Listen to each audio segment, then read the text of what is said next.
चला ठीक आहे, आपण स्टार्ट करूयात. काही जण यायचे बाकी आहेत तरी आपण स्टार्ट करूयात.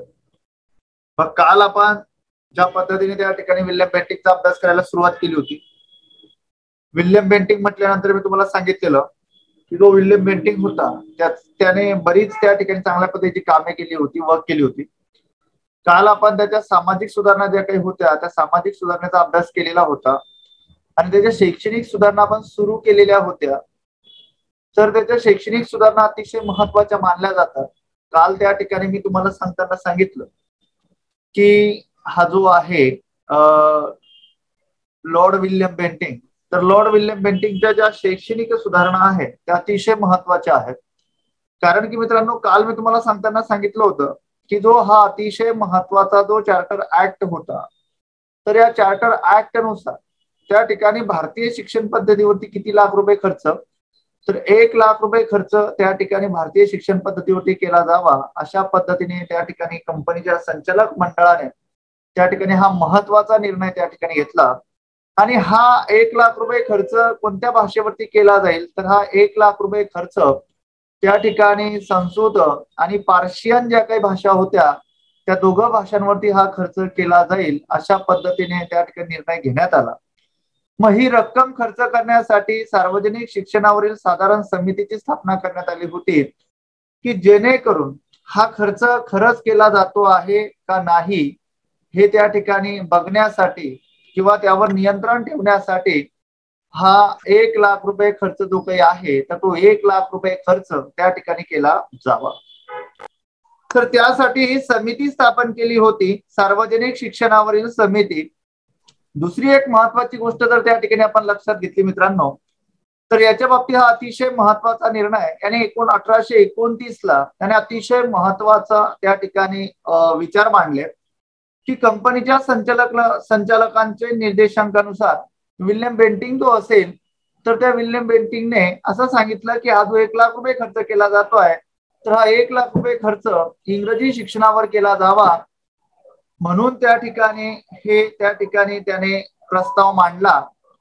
आणि हा प्रस्ताव मांडल्यानंतर पुढे जर आपण लक्षात घेतलं तर 1816 मध्ये स्थापन करण्यात आलेले कलकत्ता विद्यालय त्यानंतर पुढे जर आपण त्या ठिकाणी लक्षात घेतलं स्थापन करण्यात आलेलं हे कलकत्ता विद्यालय, तर या कलकत्ता विद्यालयामध्ये सर्वात पहिल्यांदा बऱ्याचदा प्रश्न परीक्षेमध्ये विचारलेला आहे की असं कोणतं विद्यालय होतं का त्या विद्यालयामध्ये सर्वात पहिल्यांदा इंग्रजी भाषेतून शिक्षण द्यायला सुरुवात झाली होती. लक्षात ठेवा, 1816 ला स्थापन झालेलं जे कलकत्ता विद्यालय होतं तर ते कलकत्ता विद्यालय त्या ठिकाणी 1816 ला स्थापन होऊन 1819 पासून त्यामध्ये त्या ठिकाणी इंग्रजीतून शिक्षण देणारं हे सर्वात पहिलं कॉलेज ठरलं.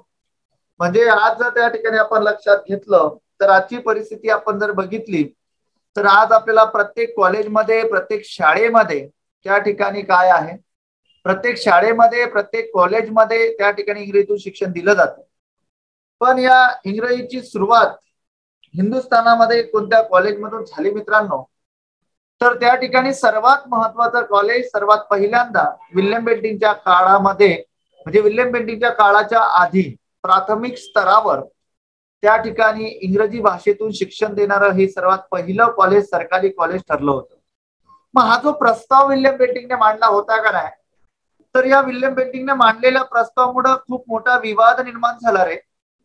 खूप मोठा वाद विवाद त्या ठिकाणी काय झाला तर निर्माण झाला. मग त्यासाठी पुढे झालं काय की 10 सदस्यीय समिती स्थापन करण्यात आली. मग 10 सदस्यीय समिती 2 गटांमध्ये विभागली गेली. एक जो पहिला गट होता का नाही तो प्राच्यवादी. आता प्राच्यवादी हा गट काय सांगत होता बर का, आणि दुसरा जो गट होता तो पाश्चात्यवादी होता. पाश्चात्यवादी हा तो गट होता पाश्चात्यवादी बर का. पहिला जो गट होता तो प्राच्यवादी होता बर का, प्राच्यवादी. दुसरा जो गट होता तो पाश्चात्यवादी होता. तर दोघांमध्ये फरक काय, दोघांमधला फरक त्या ठिकाणी मी तुम्हाला सांगून देतो. प्राच्यवादी आणि दुसरा जो गट होता तो होता पाश्चात्यवादी. आता हे जे 2 गट होते का नाही, तर या प्राच्यवादी गटाला काय वाटत होतं की जी काही संस्कृत भाषा आहे त्यानंतर व जी पार्शियन भाषा आहे, तर संस्कृत व पार्शियन या परंपरागत, या दोन्ही परंपरागत भाषेवर जो 1,00,000 रुपये खर्च आहे का नाही, तो 1,00,000 रुपये खर्च केला जावा, अशा पद्धतीचं मत किंवा अशा पद्धतीची विचारसरणी या गटाची होती, प्राच्यवादी गटाची। बर का, प्राच्यवादी गटाची त्या ठिकाणी अशा प्रकारची विचारसरणी होती की जो 1,00,000 रुपये खर्च आहे का नाही, तो 1,00,000 रुपये खर्च या पारंपरिक भाषेवरतीच भारतीय शिक्षणावर त्या ठिकाणी केला जावा, पण ज्या पारंपरिक भाषा आहे त्यावरतीच केला जावा। पण जो दुसरा गट निर्माण झाला का नाही पाश्चात्यवादी, तर या पाश्चात्यवादी गटाचं म्हणणं काय होतं मित्रांनो, तर पाश्चात्यवादी गटाचं म्हणणं होतं की जो 1,00,000 रुपये खर्च आहे का नाही, तर तो 1,00,000 रुपये खर्च त्या ठिकाणी कोणत्या भाषेवर केला जावा रे, तर इंग्रजी भाषेवर त्या ठिकाणी 1,00,000 रुपये खर्च त्या ठिकाणी केला जावा। म्हणजे जी विल्यम बेंटिंकची विचारसरणी होते का नाही, त्या विचारसरणीला प्रोत्साहन देण्यासाठी हा गट निर्माण झालेला होता। आणि भारतीय परंपरेनुसार जे शिक्षण दिलं जात आहे त्यावरती त्याला प्रोत्साहन देण्यासाठी प्राच्यवादी हा गट निर्माण झालेला होता। म्हणजे अशा पद्धतीने या ठिकाणी ही परिस्थिती त्या ठिकाणी निर्माण झालेली होती। आणि सर्वात महत्वाची गोष्ट जर आपण त्या ठिकाणी लक्षात घेतली तर या प्राच्यवादी गटाचं जे काही नेतृत्व होतं, जो प्राच्यवादी गट होता का नाही, त्या गटाचं जे काही नेतृत्व होतं मित्रांनो, तर ते नेतृत्व कोण करत होता, तर त्या ठिकाणी HC प्रिन्सेप नावाचा महत्वाचा जो इंग्रज अधिकारी होता, तर HC प्रिन्सेप हा त्या ठिकाणी काय करत होता, नेतृत्व करत होता।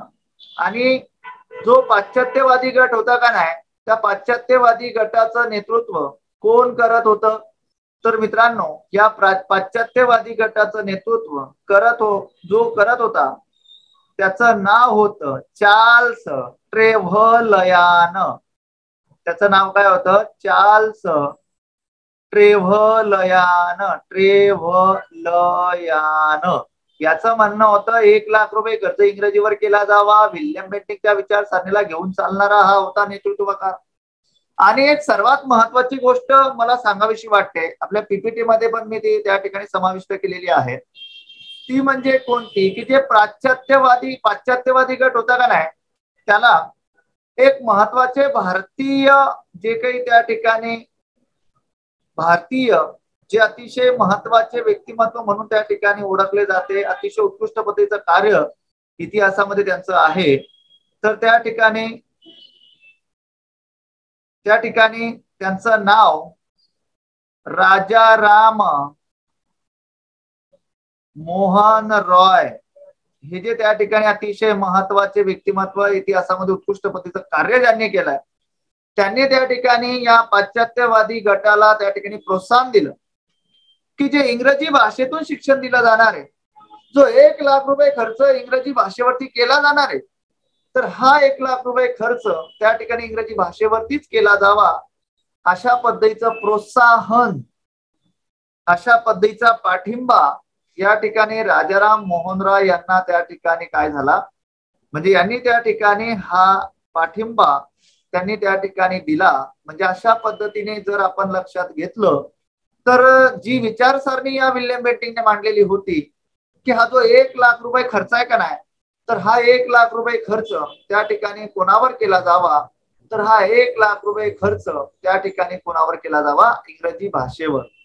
मग आता पुढे काय झालं मित्रांनो, तर बघा 1834 बऱ्याचदा विचारलेला प्रश्न आहे, खूप खूप महत्वाचा मुद्दा आहे की 1834ला एक महत्वाची गोष्ट, जे कार्यकारी मंडळ होतं का नाही, कौन्सिल मंडळ म्हणतो आपण त्याला किंवा कार्यकारी मंडळ म्हणतो गव्हर्नर जनरलचं, तर या गव्हर्नर जनरलच्या कार्यकारी मंडळात मगाशी मी त्या ठिकाणी तुमची संकल्पना जी काही ती क्लिअर केलेली होती की या कौन्सिल मंडळात किंवा या कार्यकारी मंडळामध्ये एकूण सदस्यांची संख्या किती होती रे, तर त्या ठिकाणी 4 सदस्य होते, बरोबर ना, 4 सदस्य होते।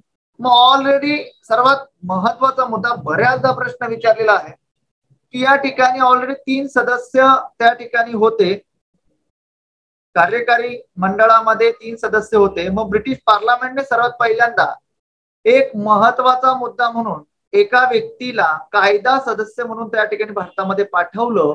तो कायदा सदस्य कितवा असेल तर कायदा सदस्य +1 म्हणजे त्या ठिकाणी तो चौथा कायदा सदस्य असेल. आणि सर्वात पहिला कायदा सदस्य म्हणून कुणाची निवड झाली तर या ठिकाणी मी लिहिलेलं आहे लॉर्ड मेकॉले हा पहिला ब्रिटिशांचा कायदा सदस्य म्हणून त्या ठिकाणी भारतामध्ये आला. त्याला त्या ठिकाणी गव्हर्नर जनरलचं जे कार्यकारी मंडळ होतं, जे कौन्सिल मंडळ होतं, त्याचा चौथा सदस्य आणि पहिला कायदा सदस्य म्हणून या लॉर्ड मेकॉलेची निवड करण्यात आली. मग सर या लॉर्ड मेकॉलेची भूमिका काय होती या सर्व परिस्थितीमध्ये, या सर्व गोष्टींमध्ये लॉर्ड मेकॉलेची नेमकी भूमिका काय होती तर या ठिकाणी सर्वात महत्वाची गोष्ट की जी समिती स्थापन झालेली होती का नाही की हा 1 लाख रुपये खर्च त्या ठिकाणी कशावरती केला जावा तर हा 1 लाख रुपये खर्च कशावरती केला जावा इंग्रजी भाषेवरती केला जावा.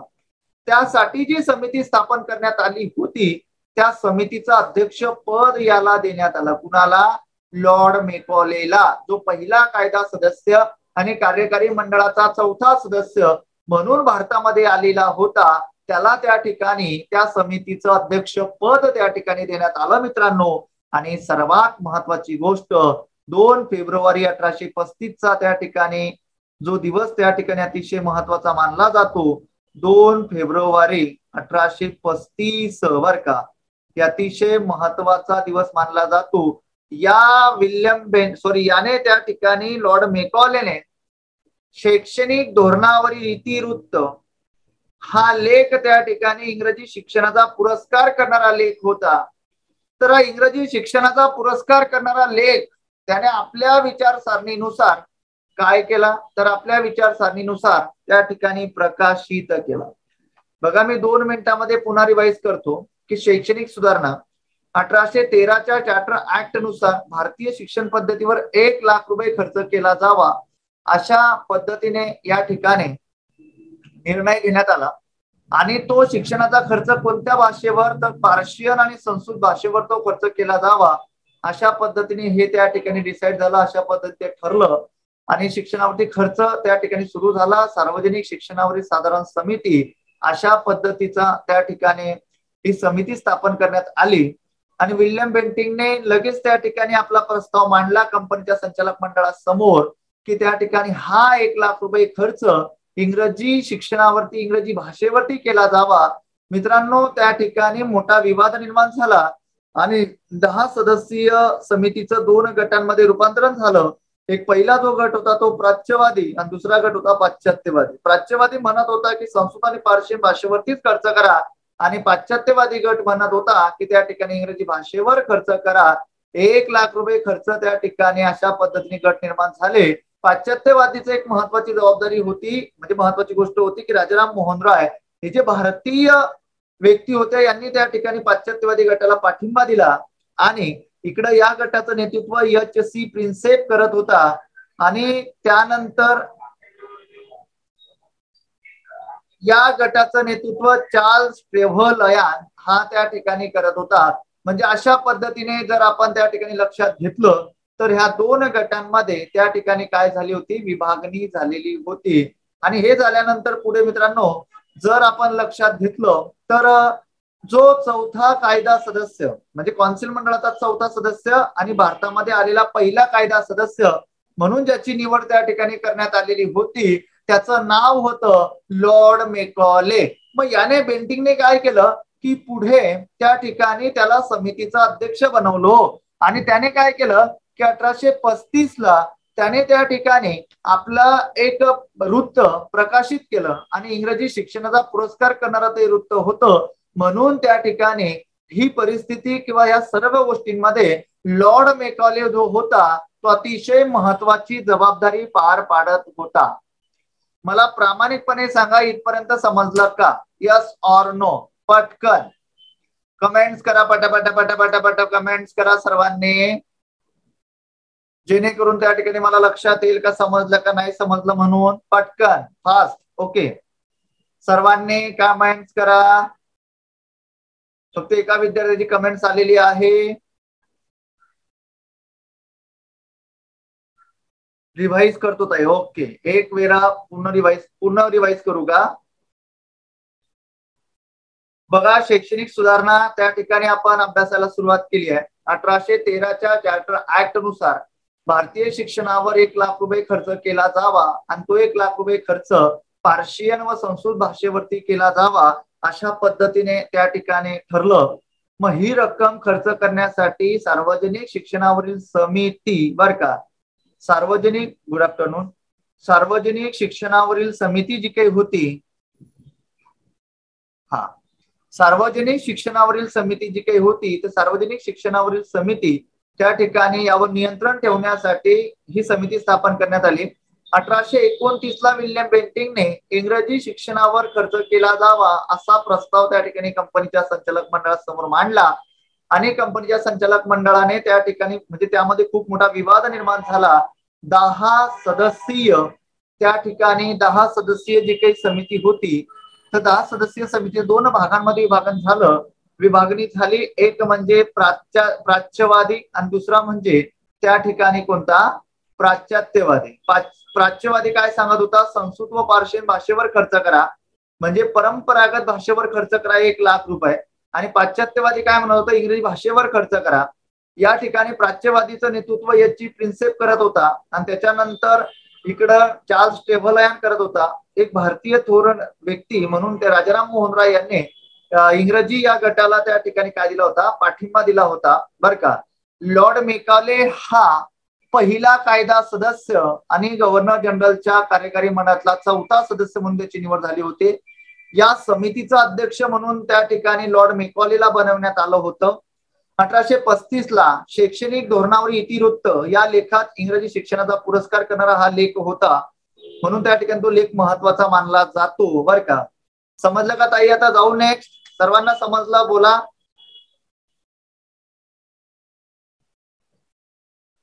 समजलं? Yes or no? पटकन सांगा.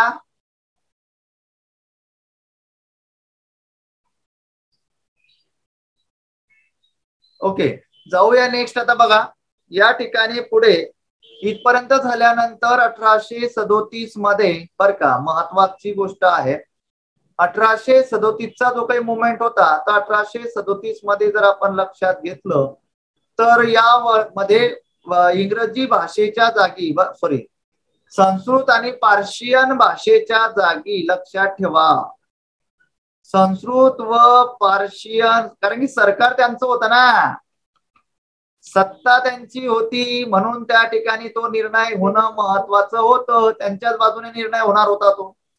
म्हणून जो खर्च त्या ठिकाणी 1,00,000 रुपये खर्च संस्कृत आणि पार्शियन भाषेवर केला जात होता, तर तो 1,00,000 रुपये खर्च इंग्रजी भाषेवर करायला सुरुवात झाली आणि तीच भाषा पुढे कार्यालयीन भाषा म्हणून स्वीकारण्यात आली. म्हणून त्या ठिकाणी जर आपण लक्षात घेतलं तर कार्यालयीन भाषा म्हणून त्या ठिकाणी त्या भाषेचा स्वीकार करण्यात आला आणि ती भाषा बंधनकारक करण्यात आली. विचार करा की ज्या ठिकाणी कारभार संस्कृत आणि पार्शियन मधून चालवला जात होता, तर 1837 पासून सर्वात पहिल्यांदा कार्यालयीन भाषा म्हणून त्या ठिकाणी कोणती भाषा स्वीकारण्यात आली, केव्हा स्वीकारण्यात आली, तर लक्षात ठेवा, केव्हा, तर त्या ठिकाणी केव्हा स्वीकारण्यात आली, तर 1837ला.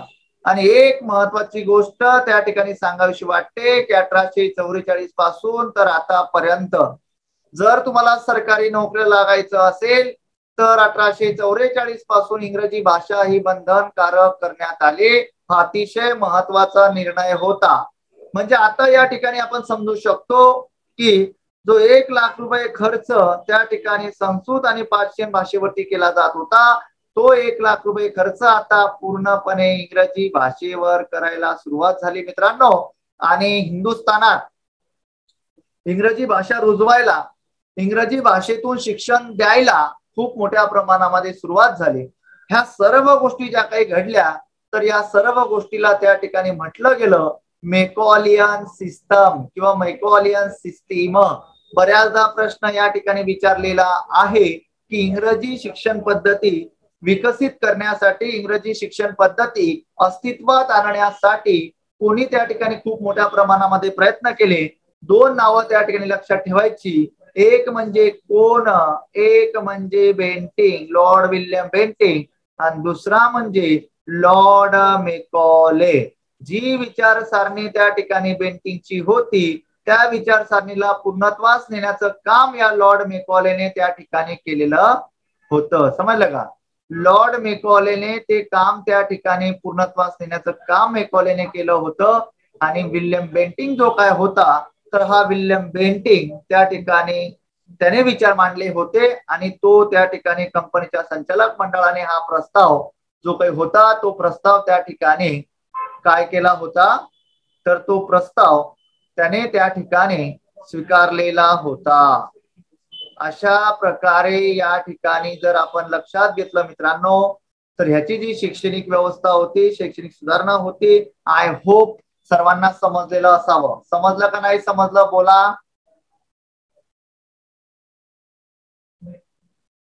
बोला ना. समजलं सर्वांना? कमेंट्स करा पटा पटा पटा पटा.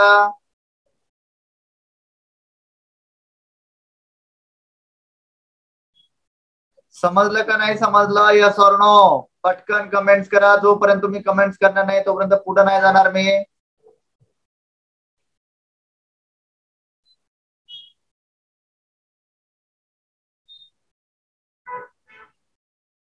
समजलं का नाही समजलं? प्लीज सांगा.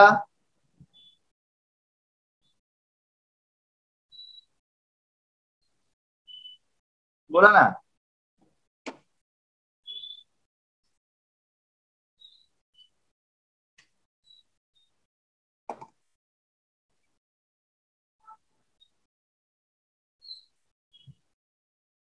समजलं?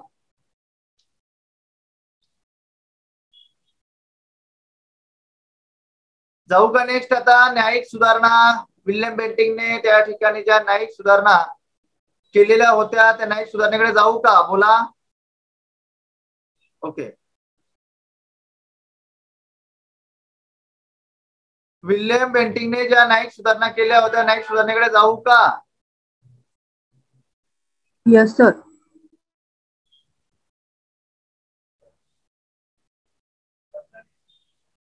हा बघा आता या ठिकाणी जर आपण लक्षात घेतलं, ओके ओके, या ठिकाणी जर आपण लक्षात घेतलं तर न्यायिक सुधारणा रिव्हिजन घ्यायची गरज नाही ना.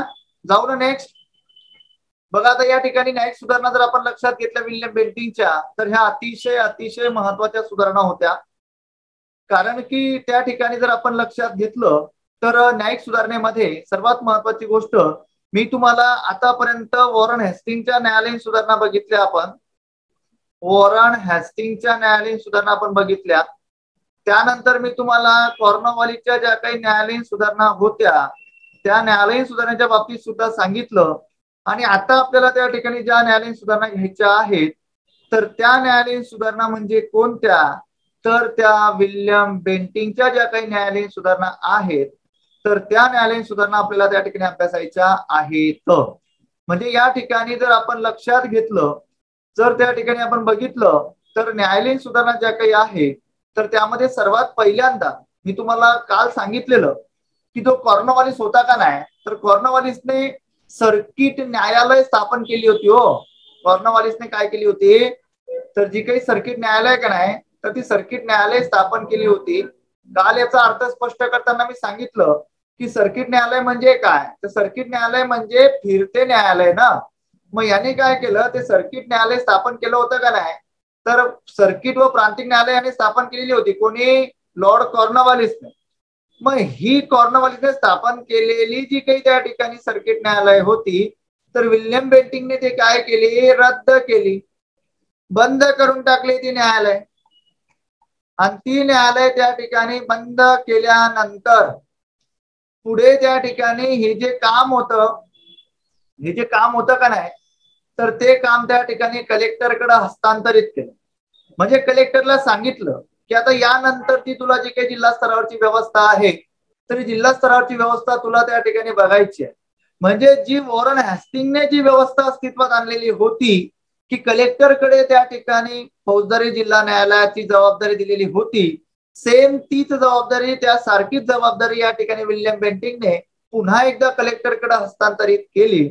म्हणजे आता विल्यम बेंटिंकने कलेक्टर आणि जिल्हा मॅजिस्ट्रेट, बर का, जिल्हा मॅजिस्ट्रेट असा त्या ठिकाणी शब्द आहे मध्ये, जिल्हा मॅजिस्ट्रेट म्हणजे जिल्ह्याचं नियोजन ज्याच्याकडनं केलं जात होतं, त्याच्यानंतर त्या ठिकाणी कलेक्टर, ही दोन्ही कामे जी काही आहे तर ती एकाच व्यक्तीकडे म्हणजे कलेक्टरकडेच त्या ठिकाणी ही दोन्ही कामं त्या ठिकाणी देण्यात आली.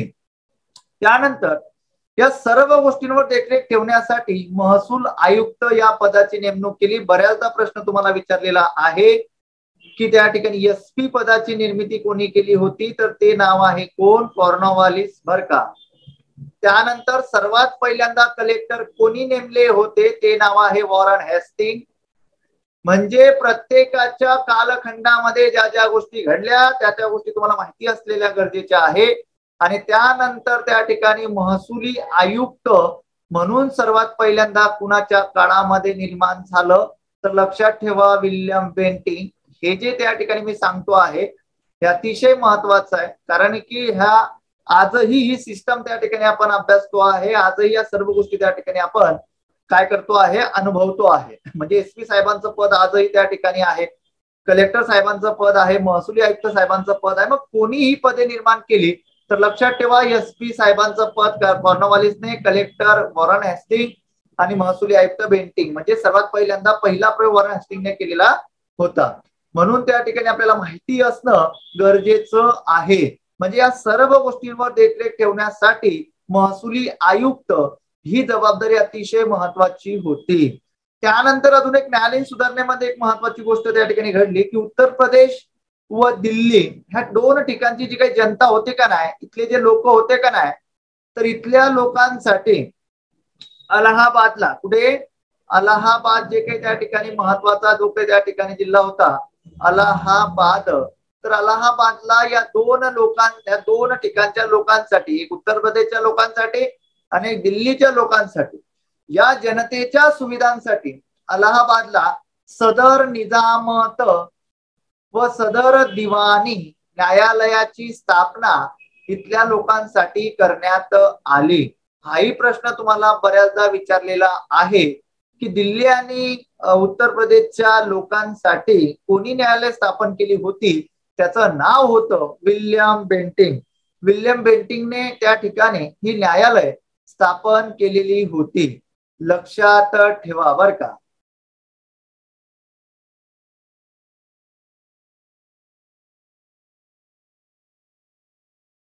आणि सर्वात महत्वाची गोष्ट जर आपण लक्षात घेतली तर अशा पद्धतीने त्या न्यायालयीन सुधारणा होत्या. कुणाच्या, तर या विल्यम बेंटिंकच्या.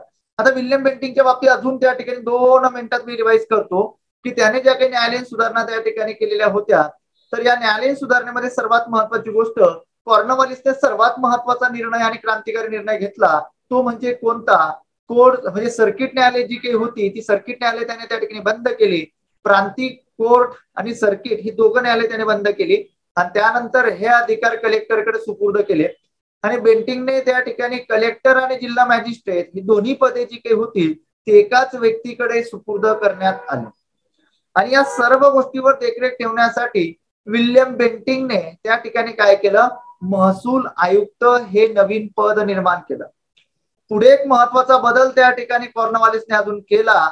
उत्तर प्रदेश व दिल्ली ह्या जनतेच्या सुविधेसाठी अलाहाबादला त्याने त्या ठिकाणी सदर निजामत आणि सदर त्या ठिकाणी दिवाणी ही न्यायालय त्या ठिकाणी स्थापन केली. ही न्यायालय फक्त आणि फक्त उत्तर प्रदेश आणि दिल्ली इथल्या जनतेसाठी होती.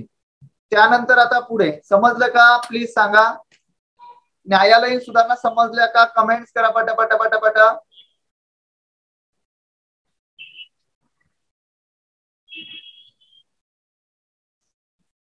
ओके, कमेंट्स करा सर्वांनी.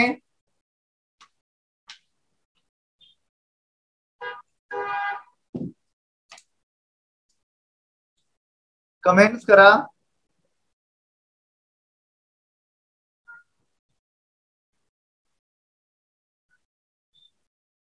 समजलं सर्वांना.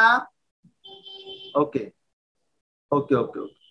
बघा या ठिकाणी अशा पद्धतीने न्यायालयीन सुधारणा होत्या. आता यानंतर त्याने पुन्हा त्या ठिकाणी सुधारणा केल्या. त्या म्हणजे कोणत्या? आर्थिक, वित्तीय, पैशांबाबतीत त्याने अतिशय महत्वाच्या ज्या काही सुधारणा होत्या त्या अतिशय महत्वाच्या सुधारणा होत्या. पैसा जास्तीत जास्त कंपनीला मिळावा, कंपनीमध्ये जो भ्रष्टाचार चाललेला आहे, जो जास्तीचा पैसा त्या ठिकाणी कंपनीचा जातो आहे, तर हा संपूर्ण पैसा त्या ठिकाणी कंपनीला पुन्हा परत मिळावा, कंपनीला जास्तीत जास्त फायदा व्हावा, यासाठी त्याने त्या ठिकाणी या सुधारणा केलेल्या होत्या. मित्रांनो, मला सांगायला असा आनंद वाटेल की त्याने या सुधारणा केल्या का नाही, तर या सुधारणेतून त्याने कंपनीला बराचसा पैसा त्या ठिकाणी प्राप्त करून दिला. खूप पैसा त्याने त्या ठिकाणी कंपनीला प्राप्त करून दिला होता. मित्रांनो, सर्वात पहिल्यांदा त्याने सैनिकांना शांततेच्या काळात दिला जाणारा जो अर्धा भत्ता होता, तर तो अर्धा भत्ता त्या ठिकाणी सर्वात पहिल्यांदा बंद केला. म्हणजे केवळ कलकत्त्यापासून 400 मैलाच्या आत असलेल्या लष्करालाच हा अर्धा भत्ता दिला जात होता.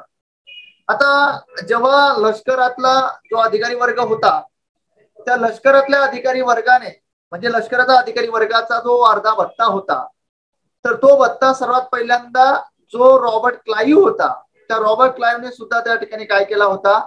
बंद केला होता. रॉबर्ट क्लाइव्हने जो काही त्या ठिकाणी अर्धा भत्ता होता, तो अर्धा भत्ता सुद्धा त्या ठिकाणी काय केला होता? तर बंद केला होता. म्हणजे या ठिकाणी हे आपल्याला माहिती असणं गरजेचं आहे की जो अर्धा भत्ता होता का नाही, तर तो अर्धा भत्ता त्या ठिकाणी त्याने सुद्धा बंद केला होता. आणि दुसरा जो प्रयत्न होता, तर दुसरा प्रयत्न याने त्या ठिकाणी केला होता. कोणी? विल्यम बेंटिंकने. म्हणजे अशा प्रकारे जर आपण त्या ठिकाणी लक्षात घेतलं, तर याने सुद्धा त्या ठिकाणी बंद केला होता. आणि उच्च पदस्थ अधिकारी वर्ग जो होता कंपनीचा, तर तो उच्च पदस्थ अधिकारी वर्गाच्या कंपनीचे त्याने त्या ठिकाणी त्या अधिकाऱ्यांचे पगार जे काही होते, ते पगार त्या ठिकाणी त्याने काय केले होते? कमी केले होते. काय केले होते? तर ते जे का पगार होते का नाही, तर ते पगार त्याने त्या ठिकाणी कमी केले होते की एवढ्या अधिकाऱ्यांना एवढा पगार देण्याची काही गरज नाही. कारण की त्या ठिकाणी हा परत सांगतो. ओके, पुन्हा सांगतो. कोणतं सांगू ताई?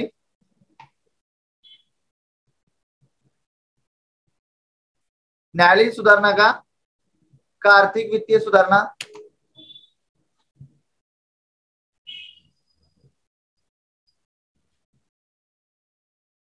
ओके, दोघं. न्यायालयीन सुधारणा त्या ठिकाणी बघा, न्यायालयीन सुधारणेच्या बाबतीत जर सांगायचं झालं, तर त्या ठिकाणी त्याने सर्किट न्यायालय बंद केली होती, जी कॉर्नवालिसने त्या ठिकाणी कॉर्नवालिसने सुरू केलेली न्यायालय त्याने बंद केली होती. कलेक्टरकडे ही जबाबदारी दिली होती. कलेक्टर व जिल्हा मॅजिस्ट्रेट. ओके, आर्थिक.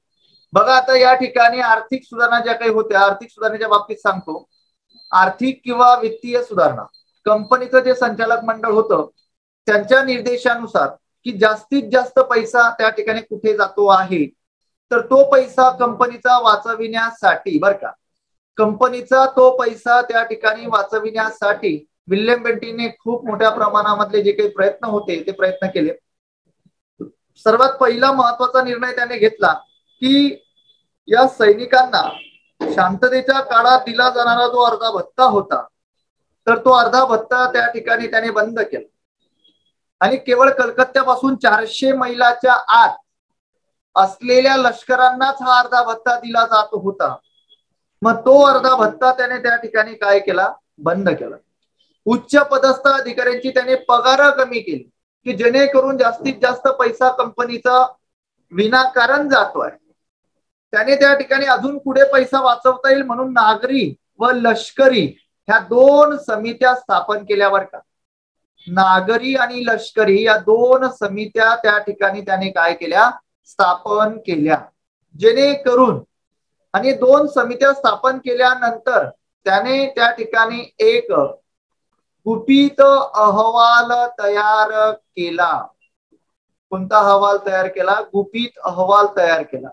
या गुपित अहवालाच्या माध्यमातून त्याला एकच गोष्ट त्या ठिकाणी घडवून आणायची होती की या गुपित अहवालामधून कुठे कंपनीचा पैसा जास्तीत जास्त, कुठे कंपनीचा पैसा जास्तीत जास्त खर्च होतो आहे हे त्या ठिकाणी जाणून घ्यायचं होतं. म्हणून त्याने त्या ठिकाणी नागरी लष्करी अशा 2 समित्या स्थापन करून लष्करामध्ये कुठे जास्त पैसा जातो आहे, नागरी खर्चामध्ये कुठे जास्त पैसा जातो आहे, तर त्याने हा अहवाल तयार केला आणि त्यातून त्याने जाणून घेतलं की कुठे जास्तीत जास्त पैसा खर्च होतो आहे. म्हणून त्यावरती त्याने त्या ठिकाणी महत्वाचा निर्णय घेतला. आणि याबरोबरच त्या ठिकाणी अफूचा जो काही व्यापार होता बरं का, अफूचा जो काही व्यापार होता, अफू असेल, कोळसा असेल, चहा असेल, कॉफी असेल, तर या ठिकाणी ही जी व्यापार त्या ठिकाणी केली जात होती, तर ही व्यापार त्याने त्या ठिकाणी काय केली तर नियंत्रणात आणली. काय केली तर ही सर्वच्या सर्व व्यापार त्याने त्या ठिकाणी काय केले, नियंत्रणात आणले. म्हणजे या सर्व गोष्टी जर आपण लक्षात घेतल्या मित्रांनो, तर या ठिकाणी त्याने कंपनीचा बराचसा पैसा त्या ठिकाणी खूप मोठ्या प्रमाणामध्ये वाचविला. म्हणजे त्या ठिकाणी इतिहासामध्ये नमूद आहे की 20,000 पौंड एवढा पैसा त्याने त्या ठिकाणी या आर्थिक सुधारणेमध्ये वाचवलेला होता. कंपनीला एवढा पैसा, म्हणजे एवढा पैसा त्या ठिकाणी मिळवून दिलेला होता. म्हणजे त्याच्या आर्थिक सुधारणा ज्या काही होत्या त्या आर्थिक सुधारणा अतिशय महत्वाच्या मानल्या जातात. म्हणजे आतापर्यंत आपण त्याच्या ज्या महत्वाच्या सुधारणा बघितल्या, शैक्षणिक सुधारणा, त्याच्या न्यायालयीन सुधारणा, त्याच्या आर्थिक व वित्तीय सुधारणा, अशा पद्धतीने या 3 सुधारणा समजल्या का? प्लीज कमेंट्स करा सर्वांनी, पटापटा पटापटा कमेंट्स करा. सर्वांनी कमेंट्स करा पटापटा पटापटा. समजलंय? ओके, सर्वांनी कमेंट्स करा. फक्त एक त्या ताईची कमेंट्स आलेली आहे, सर्वांनी कमेंट्स करा. Okay okay. बघा आता या ठिकाणी झाल्यानंतर आपण सामाजिक सुधारणा ज्या काही होत्या, पहिल्याच दिवशी त्याच्या सामाजिक सुधारणा त्या ठिकाणी तुम्हाला सांगितलेल्या होत्या. तर सती प्रथा ही त्या ठिकाणी तुम्हाला सांगितली होती मी, शंकांनी त्या ठिकाणी प्रथा आणली होती. रामायण महाभारतात या प्रथेचा उल्लेख त्या ठिकाणी आपल्याला दिसतो, आढळतो. आणि त्या ठिकाणी अशा पद्धतीने एखाद्या स्त्रीला जर त्या ठिकाणी सतीला पाठवलं तर त्या ठिकाणी तिला मोक्ष प्राप्ती होते असं त्या ठिकाणी समज आहे.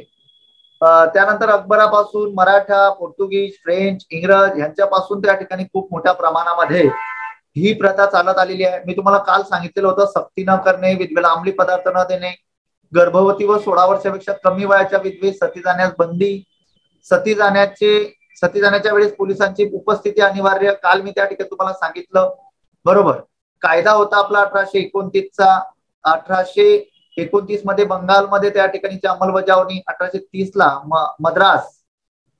मद्रासो झालाय ते, तर त्या ठिकाणी ते मद्रास आहे. मद्रास आणि बॉम्बे इलाखा त्या ठिकाणी याला म्हणजे याची अंमलबजावणी झाली.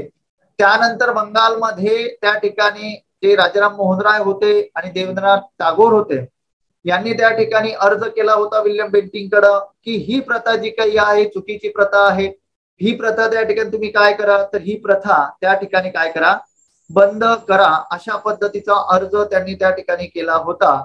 मग बंगालमध्ये जे काही त्या ठिकाणी या प्रथेला मानणारे जो वर्ग होता, तर त्यांच्यापैकी राधाकांत देव यांनी त्या ठिकाणी प्रति अर्ज केला होता की ही प्रथा त्या ठिकाणी बंद होऊ नये. ही प्रथा बंद करणं म्हणजे त्या ठिकाणी आमचे जे काही त्या ठिकाणी आम्ही जे काही त्या ठिकाणी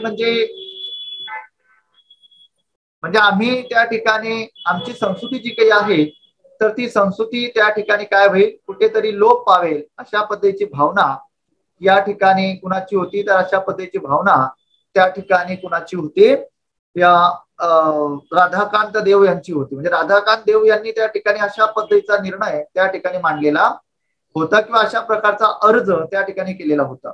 आता यामध्ये सर्वात महत्वाची गोष्ट, काल मी एक स्टेटमेंट केलेलं होतं की विल्यम बेंटिंग यांनी न्यायालयीन सुधारणा, मी तुम्हाला सांगितलं होतं की असा कोणता गव्हर्नर जनरल होता की उच्च पदे ही भारतीयांसाठी त्या ठिकाणी बंद केली होती, तो होता कॉर्नवालिस. मी त्यावेळेस स्टेटमेंट केलं होतं की असा कोणता गव्हर्नर जनरल होता की जे काही उच्च पदावर किंवा उच्च खात्यात त्या ठिकाणी म्हणजे न्यायिक पदावर त्या ठिकाणी उच्च खात्यात उच्च पदावर नेमण्याची मुभा कोणता असा गव्हर्नर जनरल होता का त्याने त्या ठिकाणी सुरू केली होती? तर लक्षात ठेवा, तर त्या ठिकाणी हा विल्यम बेंटिंक होता की भारतीय जो वर्ग असेल त्या भारतीय वर्गाला त्या ठिकाणी तुम्ही उच्च पदावर त्या ठिकाणी काय करू शकतात, नेमू शकतात किंवा उच्च पदांवर त्या ठिकाणी तुम्हाला नेमण्याची मुभा असेल अशा पद्धतीचा निर्णय त्या ठिकाणी विल्यम बेंटिंकने त्या ठिकाणी दिला मित्रांनो. म्हणून त्या ठिकाणी याच्या बाबतीत ह्या काही गोष्टी महत्वाच्या असतात व त्याचबरोबर त्या ठिकाणी पगार याने वाढविले बरं का. पगार त्या ठिकाणी खूप महत्वाचा मुद्दा आहे. नोकरी लागल्यानंतर सर्वांना वाटतं पगार वाढले पाहिजे, बरोबर ना. तर त्या ठिकाणी पगार त्याने त्या ठिकाणी वाढवले आणि त्यानंतर त्या ठिकाणी देशी भाषांमध्ये आपली खटले हा महत्वाचा निर्णय होता की आतापर्यंत कोर्टाची जी भाषा होती ती वरिष्ठ न्यायालयामध्ये पार्शियनच्या जागी इंग्रजी कोर्टाची भाषा त्या ठिकाणी बनवण्यात आली होती. पण तरी सुद्धा विल्यम बेंटिंकने सांगितलं की ज्या काही देशी भाषा असतील म्हणजे स्थानिक पातळीवर त्या भाषा बोलल्या जात असतील तर त्या भाषांमधून त्या ठिकाणी खटले चालविली जावी अशा पद्धतीचा निर्णय जो काही होता का नाही, तर अशा पद्धतीचा निर्णय त्या ठिकाणी त्याने दिला. म्हणजे हे अतिशय महत्वाचं मानलं जातं. न्यायिक खात्यात उच्च पदांवर नेमणारा गव्हर्नर जनरल कोण होता? तो होता विल्यम बेंटिंक बर का. व पगार वाढविणारा गव्हर्नर जनरल कोण होता? तो होता विल्यम बेंटिंक. पार्शियन भाषेच्या जागी इंग्रजी भाषेला आणणारा कोण होता? तो होता विल्यम बेंटिंक. म्हणजे ह्या ज्या गोष्टी तुम्हाला सांगितल्या ह्या अतिशय त्या ठिकाणी महत्वाच्या होत्या. आता मला सांगा प्रामाणिकपणे जेवढ्या गोष्टी सांगितल्या तेवढ्या सर्व समजल्या का? मी फास्ट त्या ठिकाणी 5 मिनिटांमध्ये रिव्हिजन देतो आणि त्यानंतर नेक्स्ट जातो. चालेल? चालेल का? कमेंट्स करा सर्वांनी पटापटा पटापटा.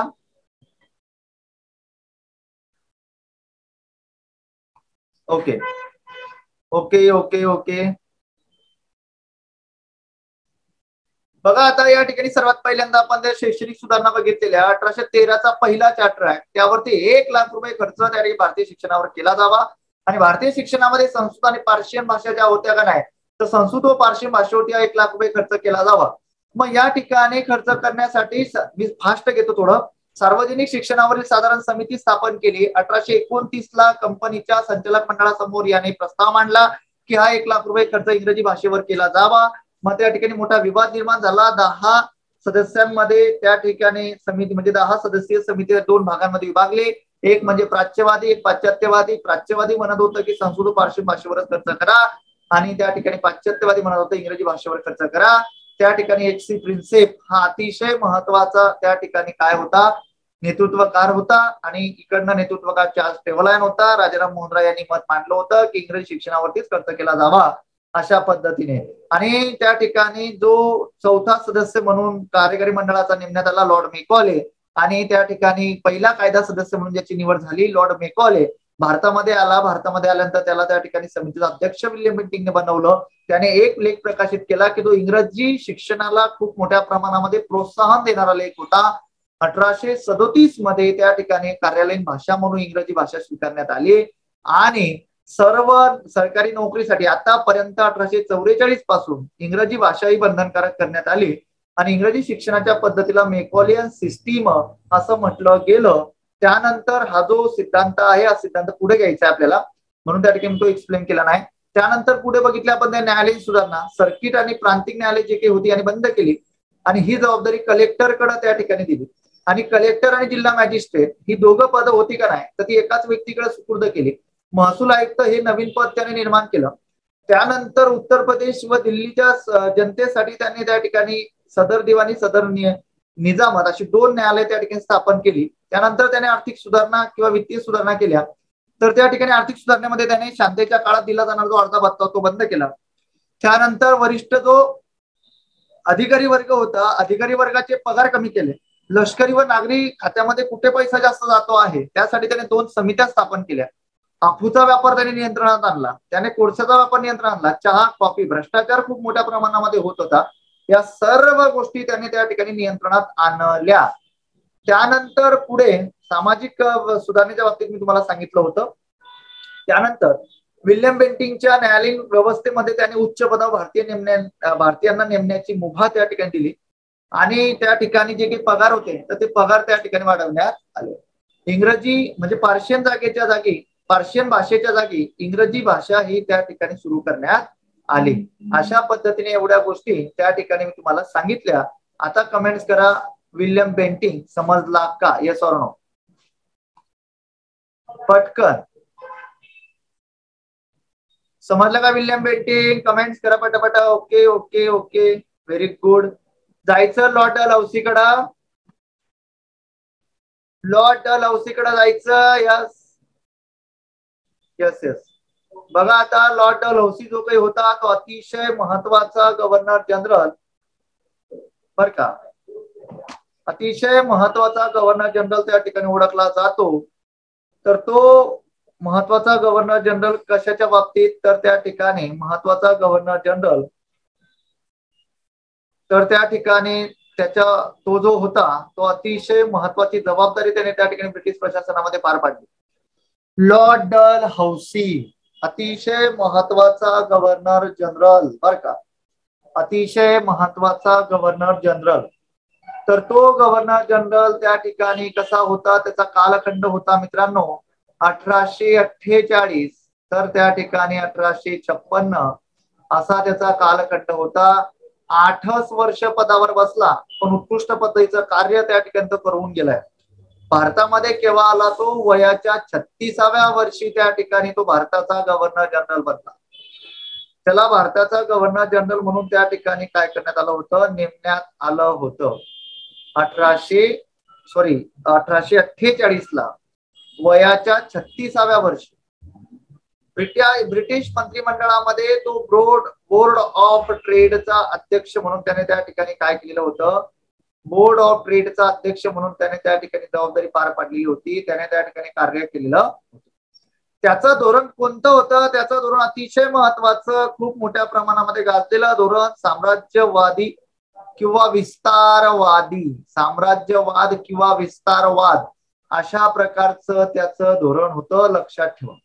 म्हणजे त्याला असं वाटत होतं की हा जो संपूर्ण हिंदुस्थान आहे त्या संपूर्ण हिंदुस्थानामध्ये त्या ठिकाणी आपलंच राजपाट निर्माण झालं पाहिजे, प्रत्येक ठिकाणी कंपनीचंच राजपाट निर्माण झालं पाहिजे, अशा पद्धतीची विचारसरणी या गव्हर्नर जनरलची होती. त्याचं नाव होतं लॉर्ड डलहौसी. काय नाव होतं त्याचं? तर लॉर्ड डलहौसी असं त्याचं त्या ठिकाणी नाव होतं. त्याचं सर्वात पहिलं महत्वाचं धोरण होतं दत्तक विधान नामंजूर. पुढे त्या ठिकाणी दत्तक विधान नामंजूर, बरं का, ते मंजूर धोरण नाही, दत्तक विधान नामंजूर धोरण हे पहिलं त्याचं तत्व होतं. दुसरं तत्व होतं गैर प्रशासनाच्या आधारावर राज्य ताब्यात घेणे, गैर प्रशासन. आणि त्यानंतर तिसरं तत्व त्याचं होतं की युद्धाद्वारे प्रदेश विस्तार. म्हणजे एखादा जर त्या ठिकाणी ह्या सर्व गोष्टींसाठी म्हणजे दत्तक वारसा नामंजूर धोरणाला मान्य नसेल किंवा त्या ठिकाणी गैर प्रशासन चालवतोय ते तो मान्य करत नसेल तर त्या ठिकाणी त्याच्याशी तो काय करत होता? युद्ध करत होता. तो प्रांत आपल्या ताब्यामध्ये घेत होता आणि पुढे विस्तार करून त्या ठिकाणी पुढे जात होता. तर मित्रांनो या ठिकाणी असा तो डलहौसी आहे, असा महत्वाचा गव्हर्नर जनरल आहे. तर त्याचं सर्वात पहिलं जे तत्व होतं ते सर्वात पहिलं तत्व होतं दत्तक विधान नामंजूर धोरण. पहिलं तत्व कोणतं होतं? तर दत्तक विधान नामंजूर धोरण असं त्याचं पहिलं तत्व होतं. मग काय होतं हे दत्तक विधान नामंजूर धोरण? त्याविषयी थोडी चर्चा करूया. की ब्रिटिशांचे राज्य सर्वांकडे निर्माण झालेले होते. अशा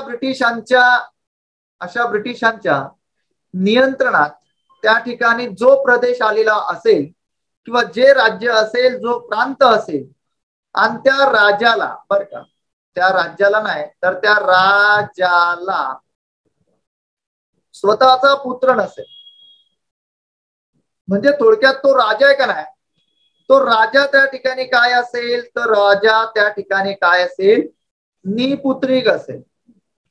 तर त्याला कंपनीच्या पूर्व परवानगीनेच, बर का, त्या कंपनीच्या पूर्व परवानगीनेच एखादा मुलगा त्या ठिकाणी दत्तक घेता येईल अशी परवानगी त्या ठिकाणी दिली नाही. लक्षात ठेवा.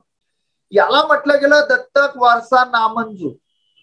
म्हणजे कुठल्याही प्रकारे जर तो राजा त्या ठिकाणी निपुत्रिक आहे तर त्याला कुठल्याही प्रकारचा अधिकार नाही, नंतर त्या ठिकाणी त्याचा कोणताही वारस उरणार नाही.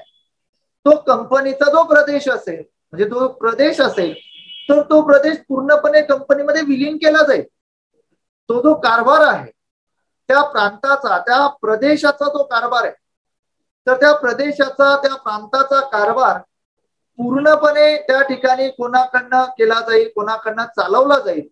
तर तो कारभार पूर्णपणे चालवण्याची जबाबदारी कुणाची असेल तर पूर्णपणे चालवण्याची जबाबदारी त्या ठिकाणी कंपनीची असेल.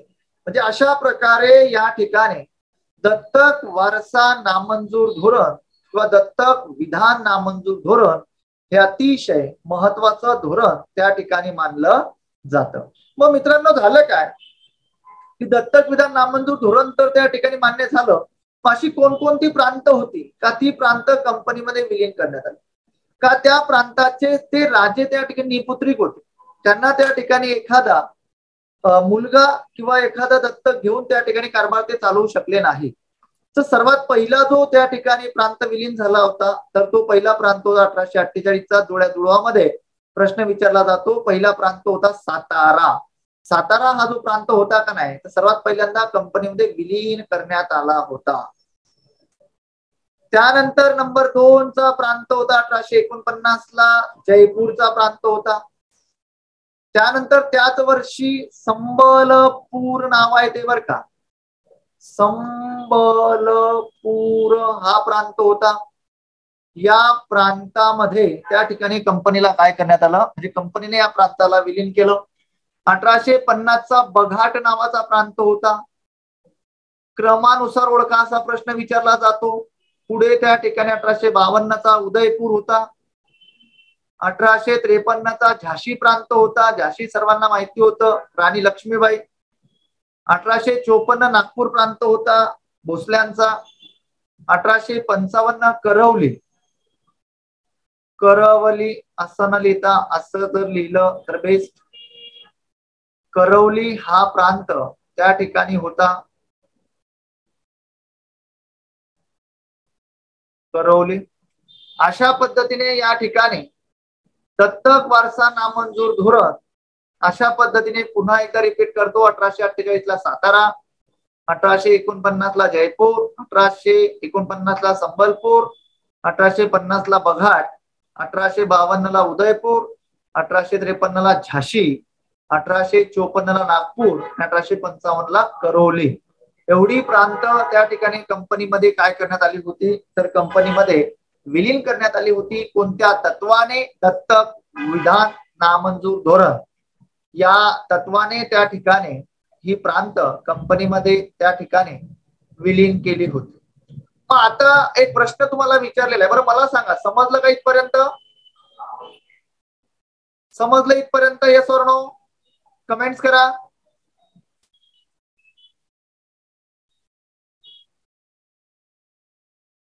कमेंट करा ना, समजलं? पटापट पटापट कमेंट्स करा. Okay okay okay okay.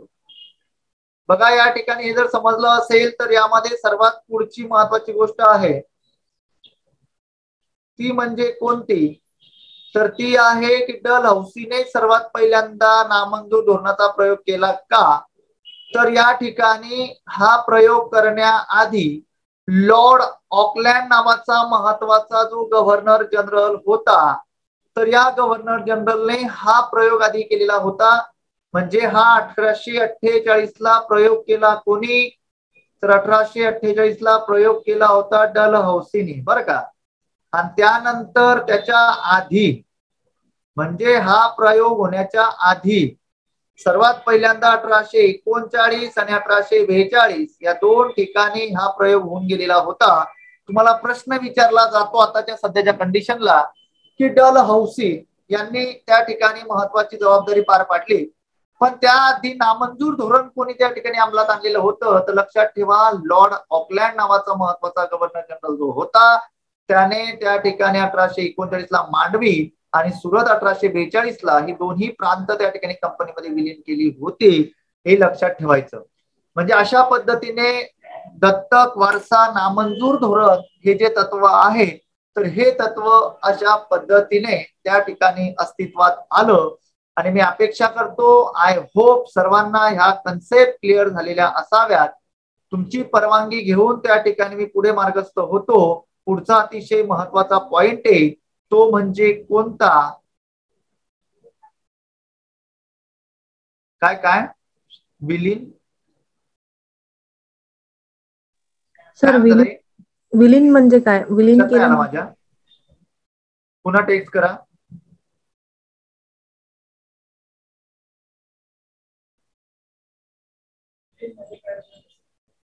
विलीन म्हणजे काय? Okay okay okay. विलीन केलं म्हणजे काय? ओके. तर विलीन या शब्दाचा अर्थ जो आहे, तर विलीन या शब्दाचा अर्थ आहे समाविष्ट करणे. बर का, विलीन म्हणजे काय? तर विलीन म्हणजे समाविष्ट करणे, म्हणजे तो प्रांत कंपनीच्या राज्य कारभारामध्ये समाविष्ट करणे. म्हणजे यानंतर ज्यावेळेस त्या ठिकाणी त्या प्रदेशाचा कारभार चालवला जाईल तर तो कारभार त्या राजाकडून चालवला जाणार नाही, तर तो संपूर्ण कारभार चालवण्याचे अधिकार, संपूर्ण जबाबदारी त्या ठिकाणी कुणाची असेल? तर संपूर्ण जबाबदारी त्या ठिकाणी कुणाची असेल? कंपनीची असेल. ओके, समजली कन्सेप्ट? आता जाऊ नेक्स्ट. जायचं नेक्स्ट आता. Okay okay. बघा आता यामध्ये पुढे महत्वाचं दुसरं तत्व मी सांगितलेलं होतं, ते म्हणजे दुसरं अतिशय महत्वाचं तत्व, गैर प्रशासनाच्या आधारावर राज्य ताब्यात घेणे. गैर प्रशासनाच्या आधारावर राज्य ताब्यात घेणे म्हणजे ज्या ठिकाणी ते राज्य मूळचं त्या राजाचं नाही, पण त्याने त्या ठिकाणी त्यावरती आपली सत्ता प्रस्थापित केलेली आहे, आपली सत्ता त्या ठिकाणी त्याने हस्तगत केलेली आहे. बर का,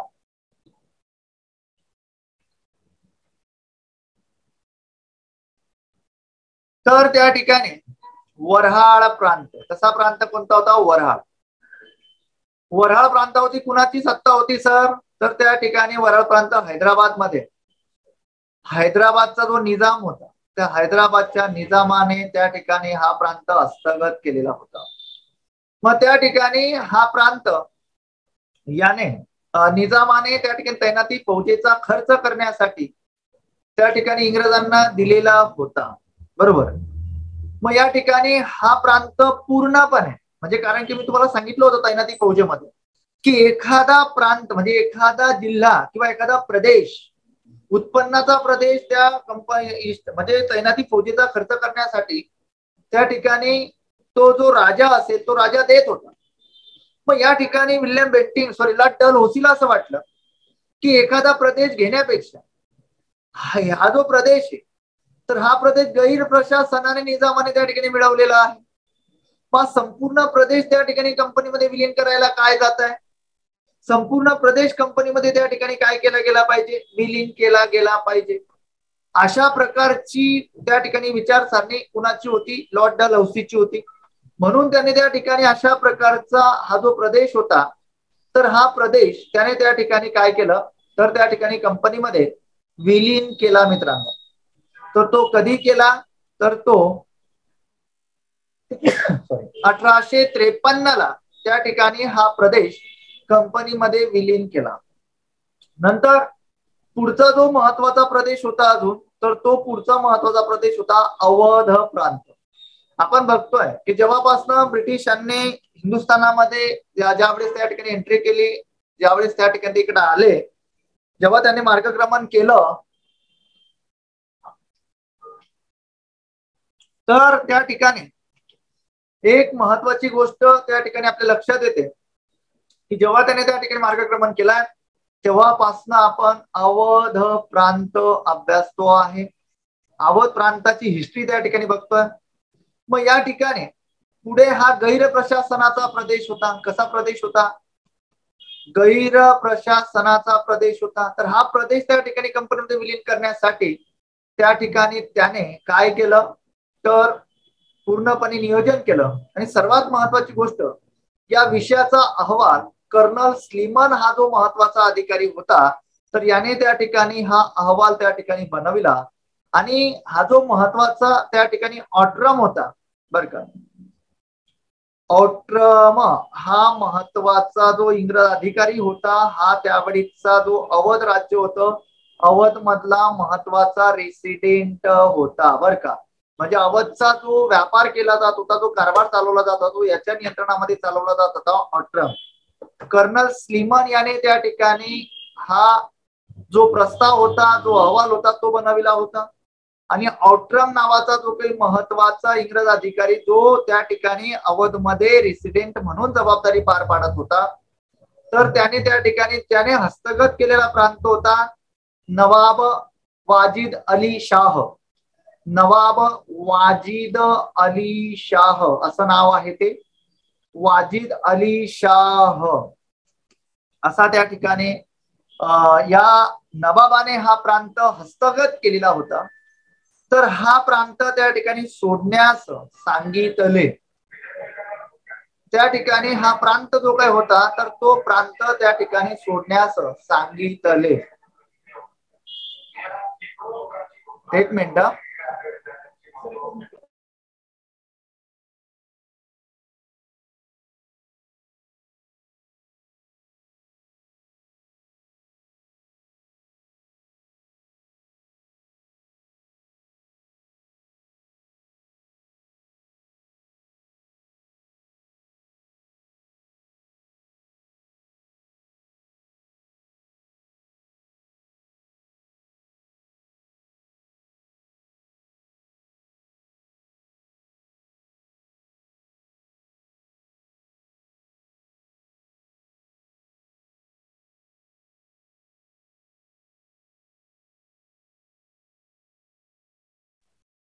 बघा आता या ठिकाणी झाल्यानंतर पुढचा महत्वाचा मुद्दा जर आपण लक्षात घेतला, तर त्या ठिकाणी आपल्या लक्षात येईल की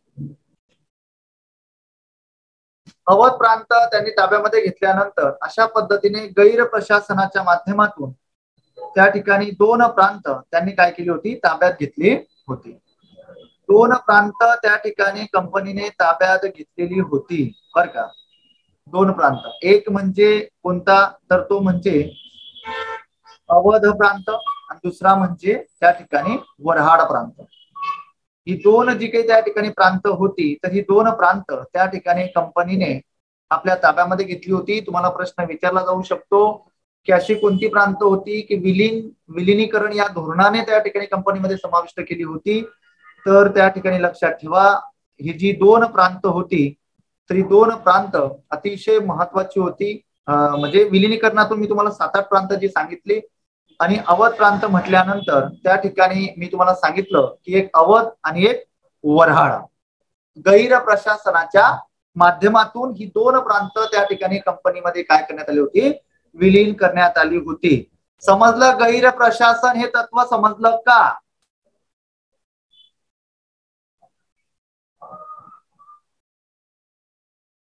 गैर प्रशासनाच्या माध्यमातून ही प्रांत कंपनीमध्ये विलीन करण्यात आली होती, समजलं का? बोला.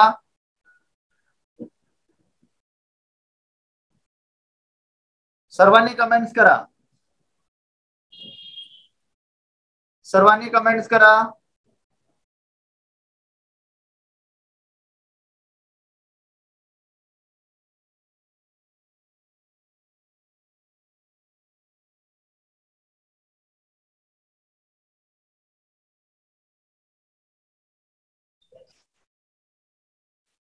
ओके, बघा आता पुढच्या महत्वाच्या तत्वाकडे जाऊयात आपण.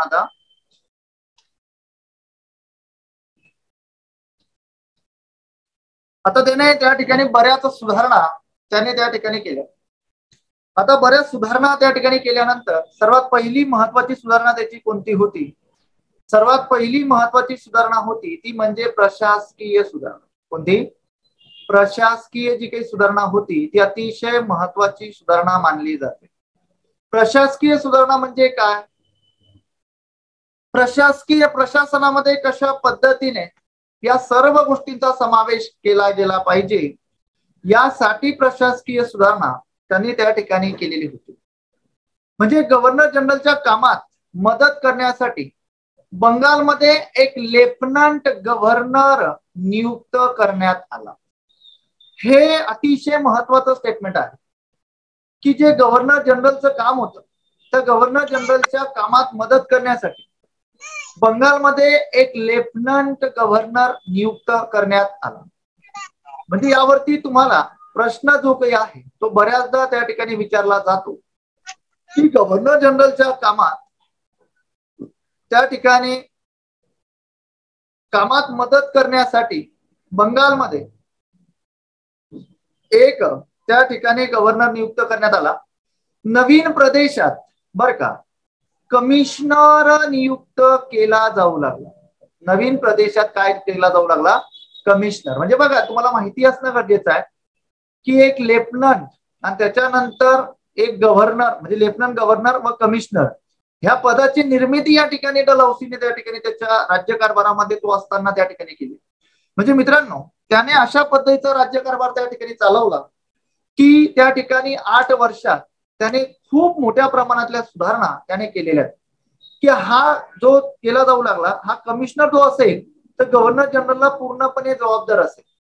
म्हणजे ज्या पद्धतीने गव्हर्नर जनरल सांगेल त्या पद्धतीनेच याला त्या ठिकाणी आपला कारभार चालवावा लागेल किंवा त्या पद्धतीनेच त्या ठिकाणी त्याला या संपूर्ण ज्या काही जबाबदाऱ्या आहेत त्या जबाबदाऱ्या त्या ठिकाणी पार पाडाव्या लागतील. मग आता या ठिकाणी सर्वात महत्वाची गोष्ट मग ही जी पद्धत त्या ठिकाणी सुरू केली तर या पद्धतीला त्याने त्या ठिकाणी कोणतं नाव दिलं? Non regulation system. बर का या पद्धतीला कोणती पद्धत म्हटली गेलं तर या पद्धतीला म्हटलं गेलं नॉन रेग्युलेशन सिस्टीम असं त्या ठिकाणी या पद्धतीला म्हटलं गेलं. तुम्हाला बऱ्याचदा प्रश्न विचारलेला आहे की जो डलहौसी आहे त्या डलहौसीने कोणती पद्धत शोधून काढली होती? लक्षात ठेवा नॉन रेग्युलेशन सिस्टीम ही पद्धत त्याने शोधून काढली होती. मग या ठिकाणी पद्धत काय होती तर जे नवीन पद निर्माण करण्यात आलेलं होतं कमिशनर बर का जे नवीन पद निर्माण करण्यात आलेलं होतं कमिशनर तर हा कमिशनर पूर्णपणे त्या ठिकाणी कुणाला जबाबदार असेल? Governor general. मग गव्हर्नर जनरलला तो जबाबदार असेल. मग हा जो सिस्टम होता ही जी पद्धत होती या पद्धतीलाच म्हटलं गेलं नॉन रेग्युलेशन सिस्टीम. या पद्धतीला काय म्हटलं गेलं? नॉन रेग्युलेशन सिस्टीम असं त्या ठिकाणी म्हटलं गेलं. म्हणजे अशा प्रकारे जर आपण त्या ठिकाणी लक्षात घेतलं तर ह्या प्रशासकीय सुधारणा अतिशय महत्वाच्या मानल्या जातात. एक लेफ्टनंट गव्हर्नर पद आणि त्याच्यानंतर त्या ठिकाणी एक कमिशनर पद या 2 पदाची नियुक्ती या 2 पदाची निर्मिती त्याने त्या ठिकाणी केलेली होती. ओके समजलं? समजले का? कमेंट्स करा. प्रशासकीय सुधारणा समजल्यात? प्रशासकीय सुधारणा समजल्यात का?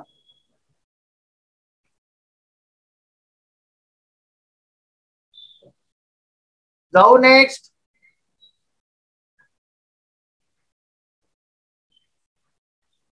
हो हो निवड करणे. नियुक्त म्हणजे निवड करणे होय. नियुक्त करणे म्हणजे निवड करणे. ओके हा समजलं?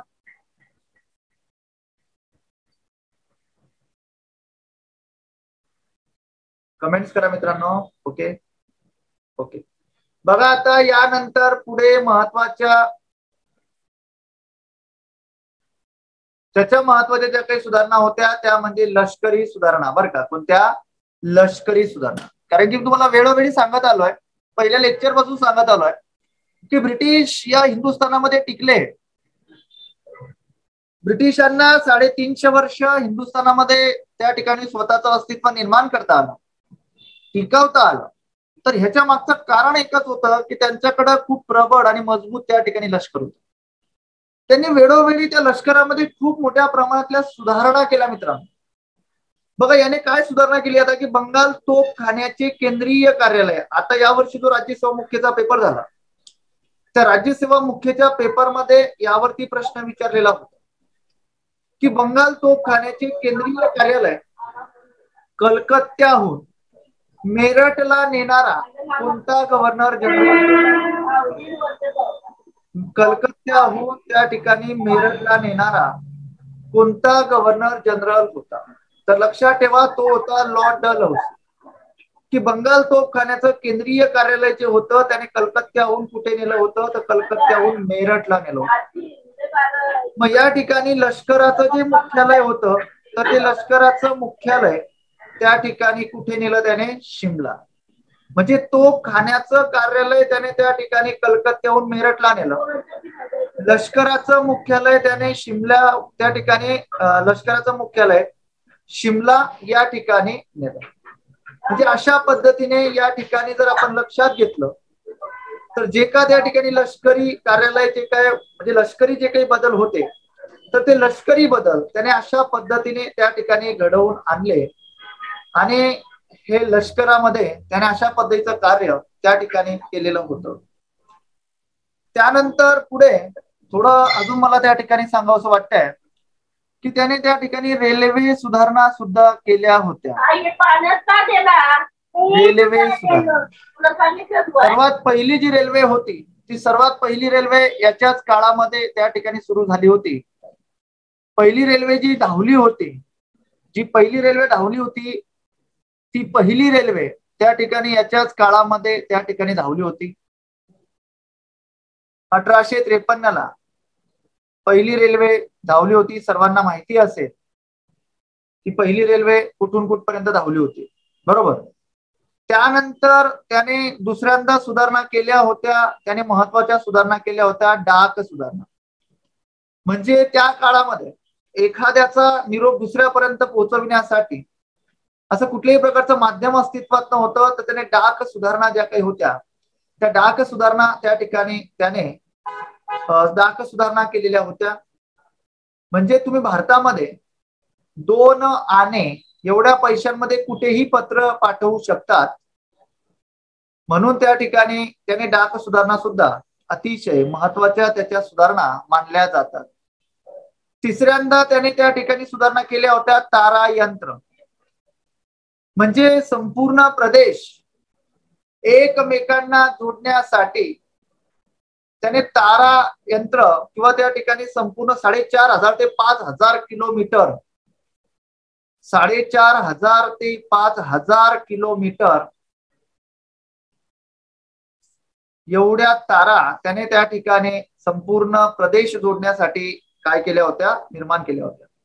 म्हणजे कुठं काय चाललंय हे लगेच त्या ठिकाणी एका प्रदेशाला दुसऱ्या प्रदेशातला त्या ठिकाणी लवकर समजलं पाहिजे, लवकर त्याची माहिती मिळाली पाहिजे, त्याकरिता त्याने ही तारा यंत्र त्या ठिकाणी निर्माण केली. क्रांतिकारकांनी ह्याच्या बद्दल त्या ठिकाणी उद्गार काढले. क्रांतिकारक बोलले की आम्हाला आमचा प्राण ज्यांनी त्या ठिकाणी, आमचा जीव ज्यांनी त्या ठिकाणी घेतला तर जीव घेणारी जी काही त्या ठिकाणी यंत्रणा होती तर ती यंत्रणा त्या ठिकाणी तारा यंत्र होती.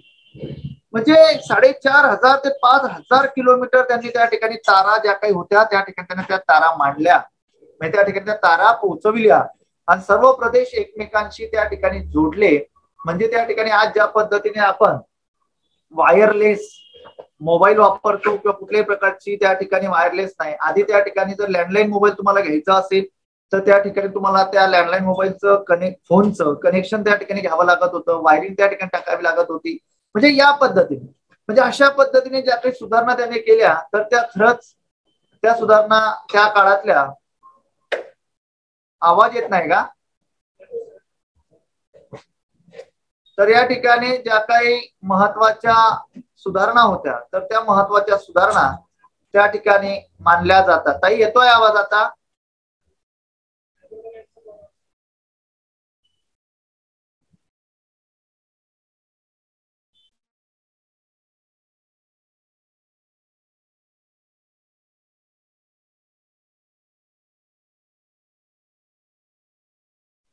बघा आता यानंतर पुढे डलहौसी या सर्व गोष्टींसाठी महत्वाचा होता. आता पुढे जर आपण त्या ठिकाणी एकदा पुन्हा त्याची रिव्हिजन घेऊन घेऊ, आपण पुन्हा त्याची रिव्हिजन त्या ठिकाणी एकदा करून घेऊ की डलहौसीने कोणकोणत्या प्रकारच्या सुविधा, कोणकोणत्या प्रकारच्या सुधारणा त्या ठिकाणी केल्या.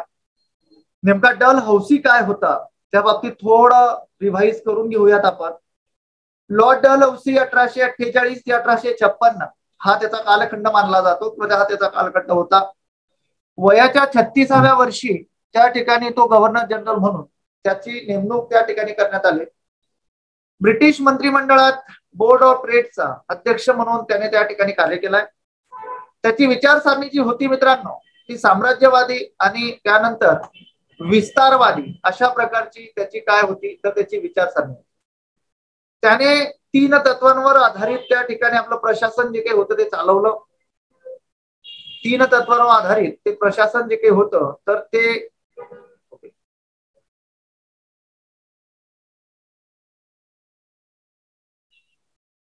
सर्वांना आवाज येतोय का?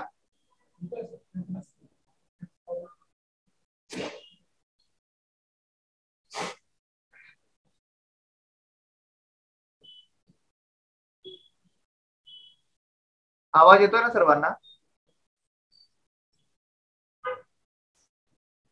हो हो येतो. ओके ताई थोडा तुमचा नेटचा प्रॉब्लेम बर का. हा ओके ओके येतोय आता सर्वांना क्लिअर येतोय आवाज.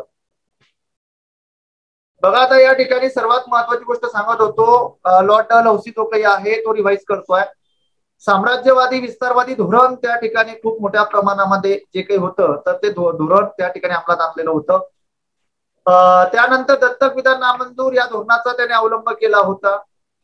गैर प्रशासनाच्या आधारावर राज्य ताब्यात घेणे, युद्धाद्वारे प्रदेश विस्तार या गोष्टी त्या ठिकाणी मी क्लिअर केल्या. आता दत्तक वारसा नामंजूर धोरण काय होतं तेही मी सांगितलं की ज्या राजाला दत्तक म्हणजे पुत्र नसेल तर तो प्रदेश त्या ठिकाणी आपल्याकडे वळवून घेणे. 1848 1849 त्यानंतर त्या ठिकाणी 1850 ही जी प्रांत होती तर ही जी प्रांत होती तर ही प्रांत त्या ठिकाणी कंपनीमध्ये विलीन केलेली होती बरं का. ही प्रांत जी होती कंपनीमध्ये विलीन केली होती, समाविष्ट केली होती. याचा जो कारभार आहे तर कंपनी मार्फतच पुढे चालवला जाणार होता. 1850 1852 1853 1854 1855 करवली अशा पद्धतीने या ठिकाणी ही प्रांत कंपनीमध्ये विलीन केली. कोणत्या धोरणान्वये तर त्या ठिकाणी महत्वाचं धोरण होतं ते म्हणजे कोणतं तर ते होतं कोणतं दत्तक वारसा नामंजूर धोरण. अशा प्रकारे हे झाल्यानंतर पुढचा जर महत्वाचा मुद्दा जर आपण त्या ठिकाणी लक्षात घेतला, पुढे जर त्या ठिकाणी आपण बघितलं तर आता पुढे आपण बघितलं होतं की डलहौसीने हे धोरण अवलंबण्यात आणण्याच्या आधी लॉर्ड ऑकलँड म्हणून एक महत्वाचा गव्हर्नर जनरल होता. त्याने हे धोरण त्या ठिकाणी काय केलं होतं अंमलात आणलेलं होतं. 1839 ला पहिला प्रांत त्याने त्या ठिकाणी कंपनीमध्ये विलीन केला होता. 1842 ला दुसरा सुरत प्रांत कंपनीमध्ये विलीन केला होता. आणि गैर प्रशासनातून त्याने 2 प्रांत आपल्या ताब्यात घेतली होती. एक म्हणजे वऱ्हाड आणि दुसरा जो होता तो म्हणजे अवध. अशी 2 प्रांत त्या ठिकाणी कंपनीमध्ये विलीन केली होती. त्यानंतर पुढे त्या ठिकाणी त्यांनी प्रशासकीय सुधारणा केल्या. प्रशासकीय सुधारणेमध्ये त्याने महत्वाचं एक पद नेमलं लेफ्टनंट गव्हर्नर. त्याला त्या ठिकाणी नियुक्त केलं. त्याच्यानंतर कमिशनर नेमला आणि हा कमिशनर पूर्णपणे गव्हर्नर जनरलला जबाबदार होता. आणि ही जी पद्धत निर्माण झाली का नाही या पद्धतीला म्हटलं गेलं इतिहासामध्ये नॉन रेग्युलेशन सिस्टीम. कोणी अस्तित्वात आणलेली होती? Lord Dalhousie. ती काय होती तर जो कमिशनर होता तो कमिशनर पूर्णपणे गव्हर्नर जनरलला जबाबदार होता. म्हणून त्या ठिकाणी ही जी पद्धत अस्तित्वात आली ही पद्धत म्हणजे नॉन रेग्युलेशन सिस्टीम. त्यानंतर डलहौसीने दुसऱ्या सुधारणा केल्या मित्रांनो लष्करी सुधारणा. लष्करी सुधारणामध्ये त्याने महत्वाची सुधारणा केली. कलकत्त्याहून मेरठला त्याने त्या ठिकाणी मुख्यालय नेलं आणि लष्कराचं मुख्यालय त्या ठिकाणी कुठे ठेवलं? शिमल्याला. ह्या महत्वाच्या सुधारणा त्याने केल्या. त्यानंतर त्याने रेल्वे सुधारणा केल्या, डाक सुधारणा केल्या, तारा यंत्र केल्या, वाणिज्य सुधारणा केल्या. अशा पद्धतीने आता मला कमेंट्स करा आणि सर्वांनी सांगा की सर आम्हाला विल्यम बेंटिक आणि डलहौसी समजला, यस ऑर नो. समजला असेल तर पुढे जाऊया. तुम्हाला 1 मिनिट देतो. पुढे महत्वाचा चॅप्टर घ्यायचा आहे. तुम्हाला अर्धा मिनिट देतो. कमेंट्स करा सर्वांनी पटापट, त्यानंतरच पुढे जाता येईल.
करणं सर्वांनी कमेंट्स.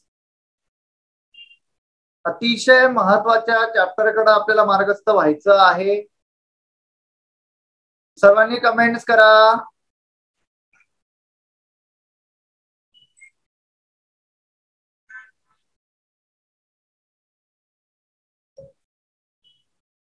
ओके ओके ओके, जायचं सर्वांना. पुढे जायचं आता. सर्वांना समजलंय?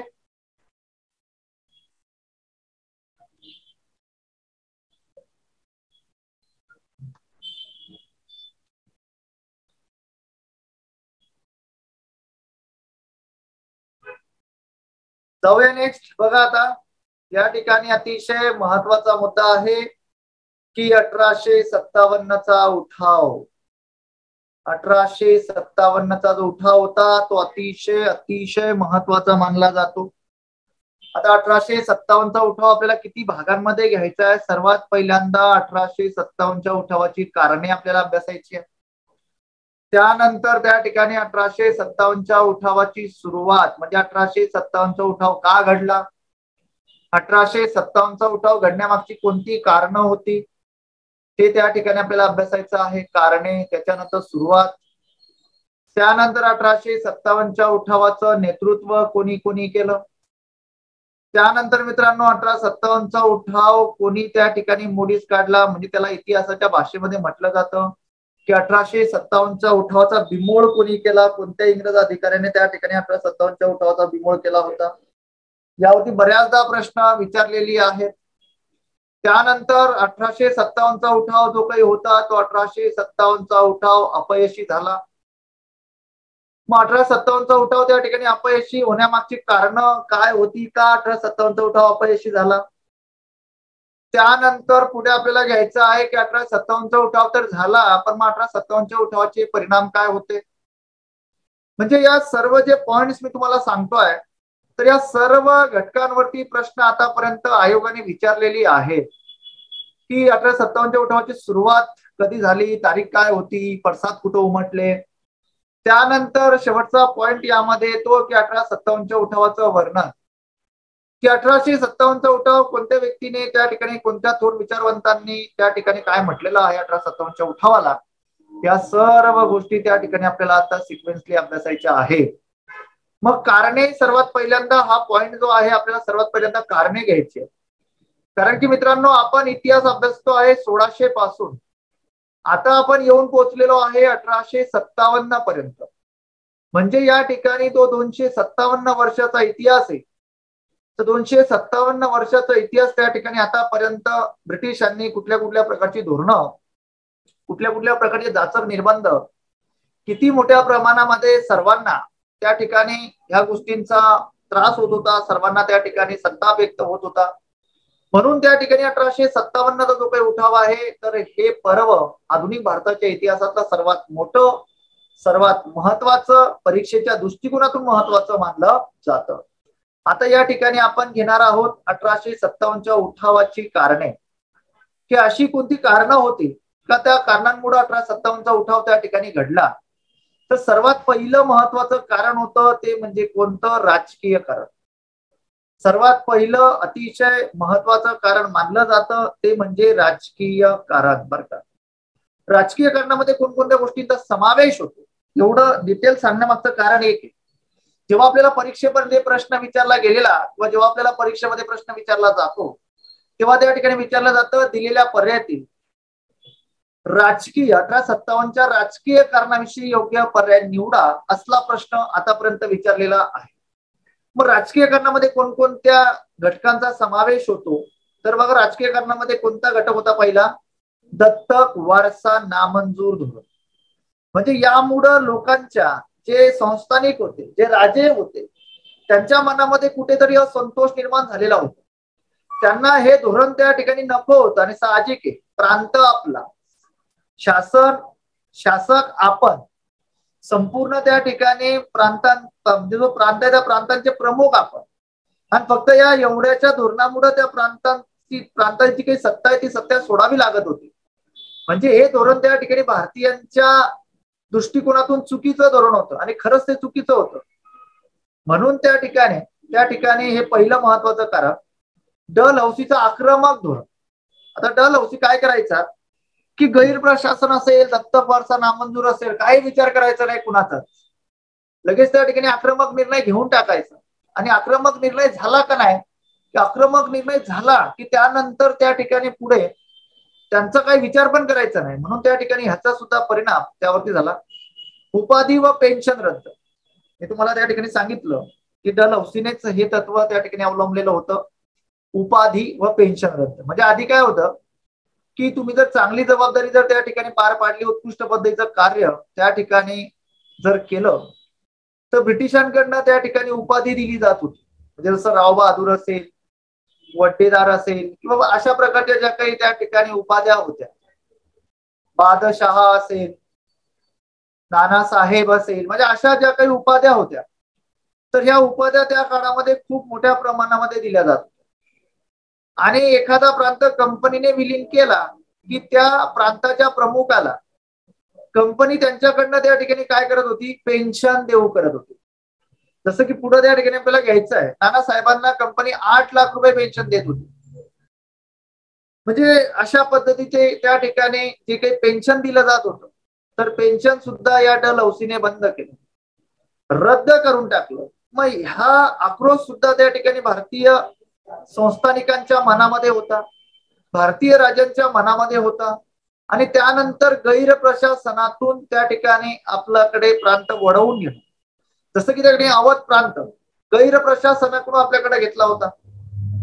म्हणजे ब्रिटिश सुद्धा गैरप्रशासनाने सर्व प्रांतांचा कारभार चालवत होते. पण ब्रिटिश सोडून दुसऱ्याने जर एखादा प्रांत असा ताब्यात घेतला, तर तो लगेच कंपनीमध्ये ते काय करत होते, विलीन करत होते. म्हणजे ह्या ज्या गोष्टी त्या ठिकाणी केल्या जात आहेत, किंवा ह्या ज्या गोष्टी त्या ठिकाणी घडत होत्या, तर ह्या गोष्टी अतिशय चुकीच्या घडत होत्या. चुकीच्या पद्धतीने त्या ठिकाणी या सर्व गोष्टी घडत होत्या. म्हणून त्या ठिकाणी संस्थानिक असतील, राजे असतील, किंवा त्या ठिकाणी आपला सैनिक वर्ग असेल, यांच्या मनामध्ये कुठेतरी असंतोष आणि कुठेतरी आक्रोश निर्माण होत होता. हे असं व्हायला नको म्हणून त्या ठिकाणी त्या सर्व गोष्टी त्या ठिकाणी केल्या जात होत्या. म्हणून एक गोष्ट लक्षात ठेवा की 1857च्या उठावाची कारण आहे, यातलं पहिलं महत्वाचं कारण आहे ते म्हणजे राजकीय कारण त्या ठिकाणी समजलेलं असावं. जाऊ का पुढे? कमेंट्स करा पटापट सर्वांनी. एक एक कारण त्या ठिकाणी आपल्याला घ्यायचं आहे. जाऊ नेक्स्ट. सर्वांनी कमेंट्स करा. नेक्स्ट जाऊ. कमेंट्स करा. ओके, बघा आता या ठिकाणी दुसरं अतिशय महत्वाचं कारण आहे 1857चा उठाव घडण्यामागचं. ते दुसरं महत्वाचं कारण म्हणजे कोणतं, तर ते म्हणजे सामाजिक कारण आहे. की सामाजिक कारण म्हटल्यानंतर काय त्या ठिकाणी महत्वाचं आहे हे त्या ठिकाणी आपल्याला जाणून घेणं खूप महत्वाचं आहे. सामाजिक कारण असं कोणतं होतं? बघा, हा पहिला महत्वाचा मुद्दा होता की जे हिंदी लोक होते का नाही, तर ते हिंदी लोक ब्रिटिशांना त्या ठिकाणी काय म्हणत, हिंदी लोकांना ब्रिटिश काय म्हणत, रानटी समजत असत. आता रानटी समजत असत का म्हटलं गेलेलं असावं, असं कारण की भारतीयांच्या जर आपण प्रथा बघितल्या, ज्या चालीरीती बघितल्या, ज्या रूढी परंपरा बघितल्या, त्या खूप चुकीच्या होत्या, त्या खूप अन्यायकारक होत्या, त्या निर्दयी होत्या, क्रूर होत्या. अशा पद्धतीने त्या ठिकाणी जो हिंदी जी लोक होती, ते हिंदी लोक त्या ठिकाणी हिंदी लोकांना ब्रिटिश काय समजत, तर हिंदी लोकांना ब्रिटिश त्या ठिकाणी काय समजत, रानटी समजत. म्हणजे हे जे होतं ना, तर हे त्या ठिकाणी फॅक्ट होती. कारण की आपण सुद्धा बघितलं की किती मोठ्या प्रमाणामध्ये किती चुकीच्या प्रथा होत्या भारतीयांच्या. त्यानंतर पुढे भारतीय संस्कृतीवर संकट आल्या असल्याची भावना त्या ठिकाणी निर्माण झाली. हे त्या ठिकाणी एक महत्वाचं कारण होतं. सामाजिक सुधारणा कायदे, जसं की त्या ठिकाणी मी तुम्हाला सांगितलं 1804चा नरबडीचा कायदा होता, 1829चा त्या ठिकाणी सतीबंदीचा कायदा होता, 1872चा त्या ठिकाणी नेटिव्ह मॅरेज ऍक्ट होता. म्हणजे अशी बरीच कायदे होती का ही कायदे त्या ठिकाणी अंमलात आल्यानंतर सामाजिक सुधारणा यातनं खूप मोठ्या प्रमाणामध्ये केल्या गेल्या. तर या कायद्यांमुळे सुद्धा भारतीयांच्या मनामध्ये कुठेतरी असंतोष जो काही आपण म्हणतो तो संतोष त्या ठिकाणी काय झाला, निर्माण झाला.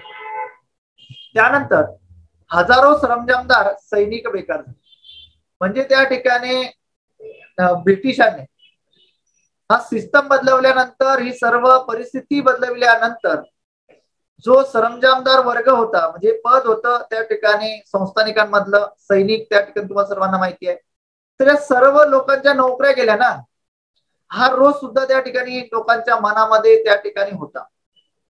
म्हणजे तुम्ही जर नोकरी लागले आणि तुमची नोकरी जर त्या ठिकाणी गेली तर प्रत्येकाला त्या गोष्टीचा खूप मोठ्या प्रमाणातला संताप आपण जो काही म्हणतो तर तो संताप प्रत्येकाचा त्या ठिकाणी व्यक्त होतो. म्हणून त्या ठिकाणी हे भारतीय सैनिकांच्या आणि सरंजामदार यांच्या त्या ठिकाणी बाबतीत ह्या घडल्या. हिंदी लोकांना ब्रिटिश रानटी समजत असत. भारतीय संस्कृतीवर संकट आल्याची भावना त्या लोकांच्या मनामध्ये निर्माण झाली. सामाजिक सुधारणा कायदे त्या ठिकाणी अस्तित्वात आले आणि हजारो सरंजामदार व सैनिक बेकार झाले. आता हा कायदा तर त्या ठिकाणी पुढे होता खूप, 1872चा कायदा खूप पुढे होता. पण 1804चा कायदा असेल, 1829चा कायदा असेल, त्यानंतर 1784चा कायदा असेल, त्याच्या आधी 1773चा कायदा असेल, 1813चा कायदा असेल, 1833चा कायदा असेल, त्यानंतर 1853चा कायदा असेल. ही कायदे आली का नाही, तर या कायद्यांमुळे त्या ठिकाणी खूप मोठ्या प्रमाणामध्ये बदल घडत. त्यामुळं भारतीय लोकांच्या मनावर त्या ठिकाणी ह्या कायद्यांचा म्हणजे संतोष निर्माण झाला. म्हणजे अशा पद्धतीने या ठिकाणी सामाजिक कारण आपल्याला बघता येईल.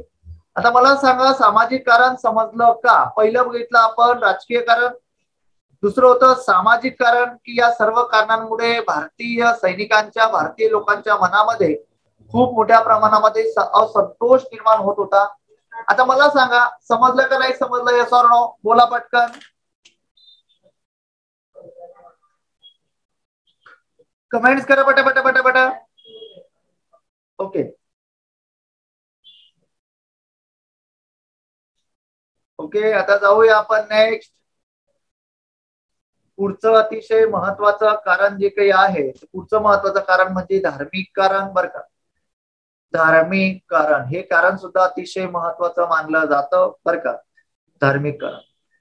तिसरे धर्म म्हणजे तिसरे संकट धर्मावर आले अशी भावना भारतीयांच्या मनामध्ये निर्माण झाली. बरोबर आहे, कारण की तुम्हाला सांगितलं ना मी, 1803 ते 1807चा जो कालखंड होता, या कालखंडामध्ये बेंटिंग जो महत्वाचा गव्हर्नर, मद्रासचा गव्हर्नर म्हणून आलेला होता, तेव्हा त्याने या भारतीय सैनिकांवर खूप मोठ्या प्रमाणामध्ये निर्बंध लावले ना, की तुम्ही त्या ठिकाणी दाढी वाढवू शकत नाही, तुम्ही टिळा लावू शकत नाही, तुम्ही त्या ठिकाणी डोंगर घालू शकत नाही कानात, तुम्ही डोक्यावर फेटा घालू शकत नाही, अशा प्रकारचे निर्बंध त्या ठिकाणी भारतीय सैनिकांवर त्याने लादले.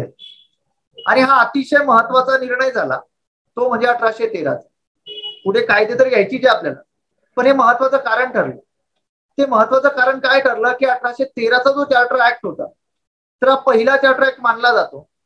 ब्रिटिशांची 2 टार्गेट होती मित्रांनो, जग भ्रमण करणे किंवा जागतिक स्तरावर आपल्या स्वतःचं अस्तित्व त्या ठिकाणी निर्माण करणे. तर त्याची 2 टार्गेट होती. एक पहिलं जे महत्वाचं टार्गेट होतं, जे पहिलं त्या ठिकाणी अतिशय महत्वाचं टार्गेट मानलं जातं त्यांचं, ते म्हणजे व्यापार. आणि त्यानंतर दुसरं अतिशय महत्वाचं टार्गेट त्यांचं होतं ते म्हणजे कोणतं, तर धर्म प्रसार. म्हणजे एकदा का व्यापाराचं प्रस्थ त्यांचं निर्माण झालं की त्यानंतर ते धर्माचा प्रचार आणि प्रसार करायचे. जो 1813चा चार्टर ऍक्ट होता त्याच्या आधी, बर का, 1813चा जो चार्टर ऍक्ट होता त्याच्या आधी तुम्ही भारतामध्ये तुमच्या धर्माचा प्रचार प्रसार मुक्त पद्धतीने किंवा पूर्णपणे स्वातंत्र्यपणे करू शकत नव्हते. बरं का, तुम्हाला त्या ठिकाणी तशी परवानगी नव्हती. पण जेव्हा तो चार्टर ऍक्ट पारित झाला ना, म्हणजे 1813च्या नंतर आता तो चार्टर ऍक्ट पारित झाला, तर त्या ठिकाणी कोणत्याही व्यक्तीला धर्म प्रसारासाठी हिंदुस्थानात जाण्याचे पूर्णपणे स्वातंत्र्य देण्यात आले. म्हणजे तुम्ही कुठेही तुमच्या धर्माचा प्रचार आणि प्रसार करू शकतात. म्हणजे या पद्धतीमुळे काय होत होतं की जो भारतीय वर्ग होता त्या भारतीय वर्गाचं बळजबरी धर्मांतरण करून घेतलं जातं. म्हणजे ह्या ज्या गोष्टी घडत होत्या का नाही, तर या गोष्टी चुकीच्या पद्धतीने घडत होत्या अशी भावना भारतीयांच्या मनामध्ये खूप मोठ्या प्रमाणामध्ये निर्माण झाली. म्हणून त्या ठिकाणी हे तिसरं अतिशय महत्वाचं कारण मानलं जाते मित्रांनो. ते म्हणजे कोणतं, तर ते म्हणजे धार्मिक कारण. लक्षात ठेवा. समजलं धार्मिक कारण. जाऊया आर्थिक कारणाकडे आता. पट कमेंट्स करा.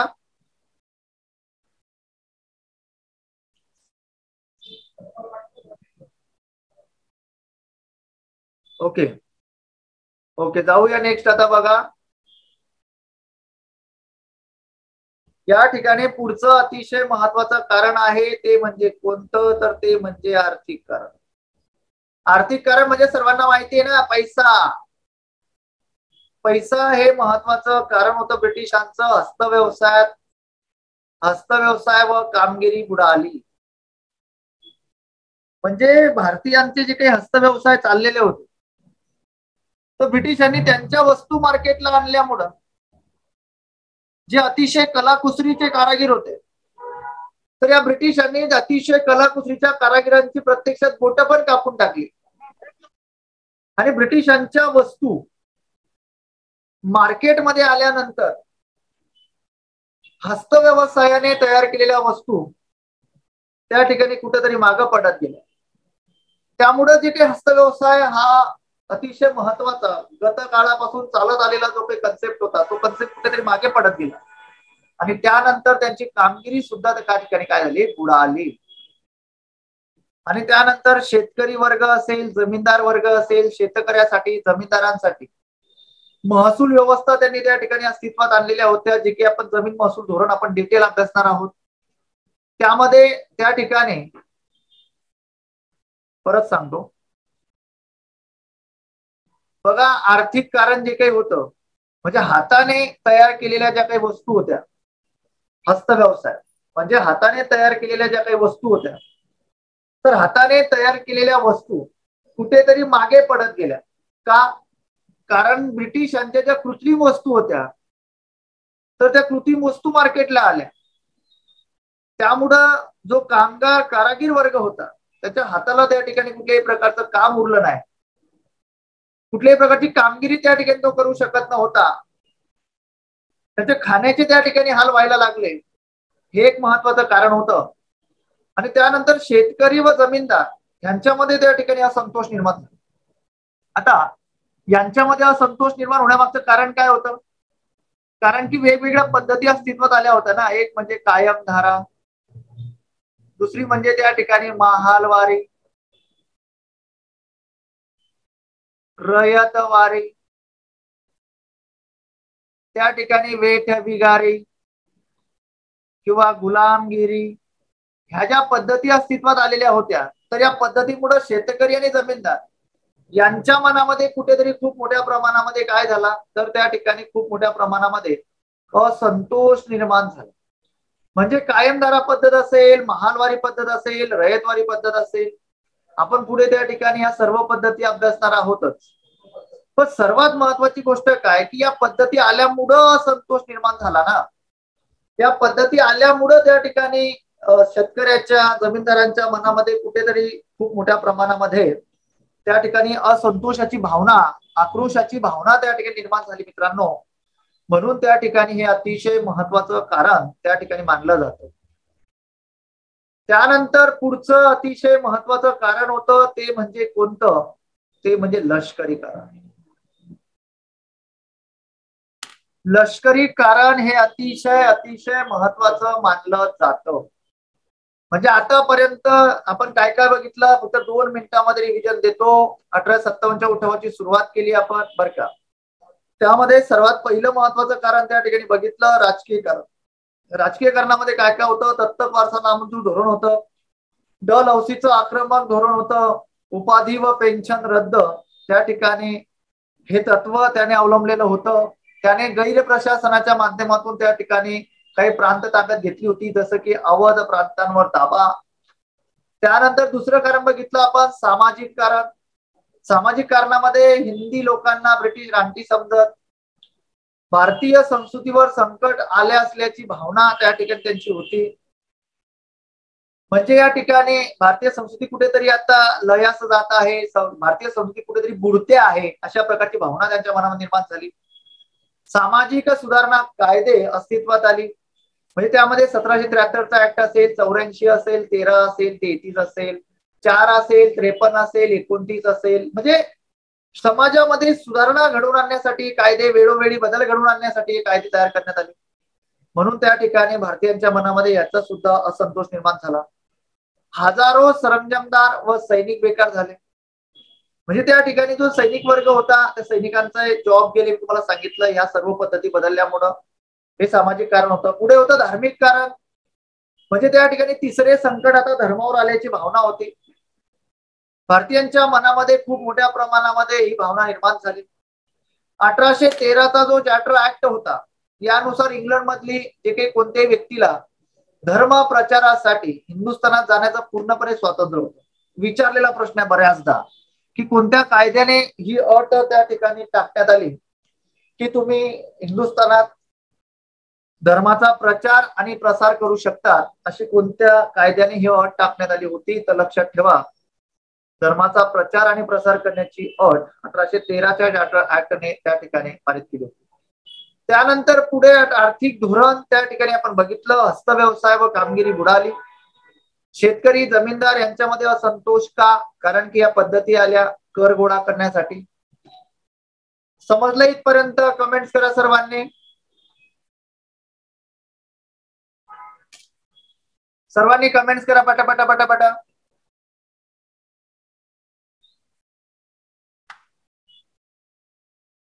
सर्वांनी कमेंट्स करा. ओके. अशा प्रकारे या ठिकाणी पुढचं अतिशय महत्वाचं कारण आहे ते म्हणजे लष्करी कारण. बर का, लष्करी कारण अतिशय महत्वाचं मानलं जातं. म्हणजे हिंदी शिपायांना मिळणारी अन्यायाची वागणूक. बर का, म्हणजे जो हिंदी शिपाई होता त्या हिंदी शिपायांना मिळणारी अन्यायाची वागणूक. मी तुम्हाला वेळोवेळी सांगत आलो की जो हिंदी शिपाई होता त्याला त्या ठिकाणी अन्याय वागणूक मिळत होती. रानटी वागणूक त्यांना मिळत होती. कपाळावर गंध न लावणे, फेटा न घालणे, कानात डोंगल न घालणे. बर का, आणि गोरी फौज संख्येने कमी, ती पंजाब मध्येच. बर का, आता लक्षात ठेवा, गोरी फौज संख्येने कमी होती, ती पंजाब मध्येच. म्हणजे असं का? कारण की पंजाब हा जो प्रांत होता तर या प्रांतामध्ये जीवित मरणाचा प्रश्न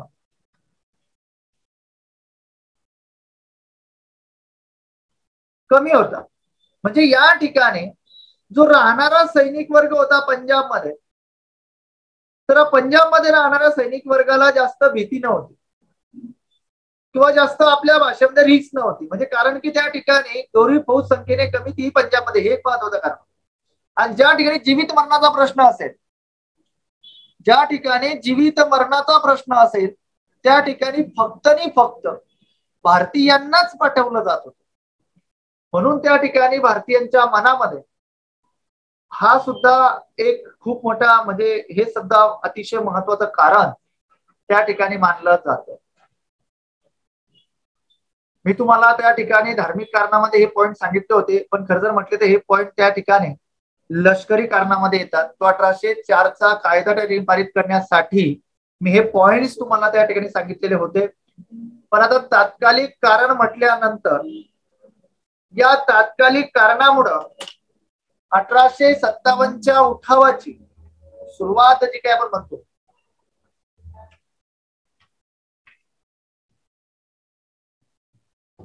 जो काही आक्रोश आपण म्हणतो, तर तो आक्रोश त्या ठिकाणी या कारणामुळे झालाय. ते अतिशय महत्वाचं कारण म्हणजे तात्कालिक कारण. म्हणजे कोणत्याही असंतोषाचा उद्रेक होण्यासाठी बस काय असावं लागतं? निमित्त असावं लागतं. म्हणजे आतापर्यंत आपण जेवढी कारणं बघितली, आपण आतापर्यंत जेवढी कारणं त्या ठिकाणी अभ्यासली, मग राजकीय कारण असेल, धार्मिक कारण असेल, लष्करी कारण असेल, आर्थिक कारण असेल, या सर्व कारणांमुळं भारतीय सैनिकांच्या मनामध्ये खूप मोठ्या प्रमाणामध्ये आक्रोश, खूप मोठ्या प्रमाणामध्ये संताप त्या ठिकाणी व्यक्त होत होता. आणि खूप मोठ्या प्रमाणामध्ये आक्रोश, खूप मोठ्या प्रमाणामध्ये संताप व्यक्त होत असताना हे तात्कालिक कारण म्हणजे 1857च्या उठावाचं निमित्त ठरलं. आणि या तात्कालिक कारणामुळं या 1857च्या उठावाला खूप मोठ्या प्रमाणामध्ये सुरुवात झालेली आपल्याला दिसते आहे. ब्रिटिश लष्करातील ब्राऊन बेस नावाची जी काही रायफल होती, ब्राऊन बेस म्हणजे जुनी रायफल होती, तिच्या जागी रायफल जी काही त्या ठिकाणी होत्या, रायफलचं नाव रॉयल एनफिल्ड, बर का, रॉयल एनफिल्ड नाही तर रायफल एनफिल्ड त्या ठिकाणी तिचं नाव होतं. रायफल एनफिल्ड असं त्या ठिकाणी त्या रायफलचं नाव होतं. म्हणजे या ब्राऊन बेसच्या जागी रायफल एनफिल्ड त्या ठिकाणी अस्तित्वात आणायची होती. पण रायफल ब्रिटिश लष्करात आणण्याचे ठरविले, पण त्या वरचं जे काही आवरण होतं, जी नवीन रायफल अंमलात आणली जाणार होती, अस्तित्वात आणली जाणार होती, त्या नवीन रायफलचे बर का वरचे जे आवरण होते, वरचे म्हणजे कशाचे, जे ते रायफल जी काही होती त्या रायफल मध्ये जी काडतूस त्या ठिकाणी त्या रायफल मध्ये जी काडतूस भरली जात होती, त्या रायफल मध्ये जी काडतुसे भरली जात होती, त्या कारतुसांच्या वरचे आवरण जे होते, त्या कारतुसाच्या वरचे आवरण जे होते ते गाय व डुक्कर यांच्या चरबीपासून बनवलेले होते. गाय व डुक्कर यांच्या चरबीपासून बनविलेले आहे, अशा प्रकारची बातमी 1857च्या उठावाला तात्कालिक कारण ठरली. म्हणजे या ठिकाणी ही रायफल, नवीन रायफल त्या ठिकाणी वापरात येणार आहे, ही नवीन रायफल त्या ठिकाणी वापरात आणली जाणार आहे. पण त्या रायफलमध्ये जी काडतुसं भरली जातात, त्या काडतुसाचं वरचं जे आवरण आहे, तर ते वरचं आवरण त्या ठिकाणी गाय आणि डुक्कर यांच्या चरबीपासून त्या ठिकाणी बनवलेलं आहे. गाय हे हिंदू धर्मातील जो सैनिक वर्ग होता किंवा हिंदू धर्मासाठी पवित्र, आणि डुक्कर हे मुस्लिम वर्गासाठी अपवित्र. म्हणजे अशा पद्धतीनं त्याच्या काही धार्मिक भावना होत्या. त्या धार्मिक भावना यातून त्या ठिकाणी काय केल्या जाणार, तर त्या ठिकाणी त्या धार्मिक भावना दुखावल्या जाणार होत्या. म्हणून जो सैनिक वर्ग होता, सैनिक वर्गाने ही रायफल त्या ठिकाणी वापरण्यासाठी नकार दिला. पण ब्रिटिशांकडनं ही रायफल वापरण्यासाठी बळजबरीच केली जात होती की तुम्हाला ही रायफल त्या ठिकाणी वापरावी लागेलच. मित्रांनो, ती रायफल जी काही आहे ती रायफल त्या ठिकाणी वापरावी लागेलच, अशा पद्धतीने त्या ठिकाणी बळजबरी केली जात होती. मला असं वाटतं इथपर्यंत त्या ठिकाणी मी घेतो, आणि आतापर्यंत जेवढं लेक्चर झालेलं आहे तेवढं 5 मिनिटांमध्ये रिव्हिजन देतो, आणि बाकी उद्याच्या लेक्चरला प्रत्यक्ष 1857च्या उठावाची सुरुवात त्या ठिकाणी घेऊयात. चालेल ना? चालेल का? कमेंट्स करा सर्वांनी. जेवढं सुरुवातीपासून जे लेक्चर आपण त्या ठिकाणी आज घेतलंय त्याची रिव्हिजन त्या ठिकाणी करून घेऊयात, आणि त्या ठिकाणी लेक्चर थांबवून उद्या दिवशी जे काही आहे तर पुढचं त्या ठिकाणी पुढे कंटिन्यू करूयात. ओके, चालेल. बघा, आता या ठिकाणी अतिशय महत्वाची गोष्ट,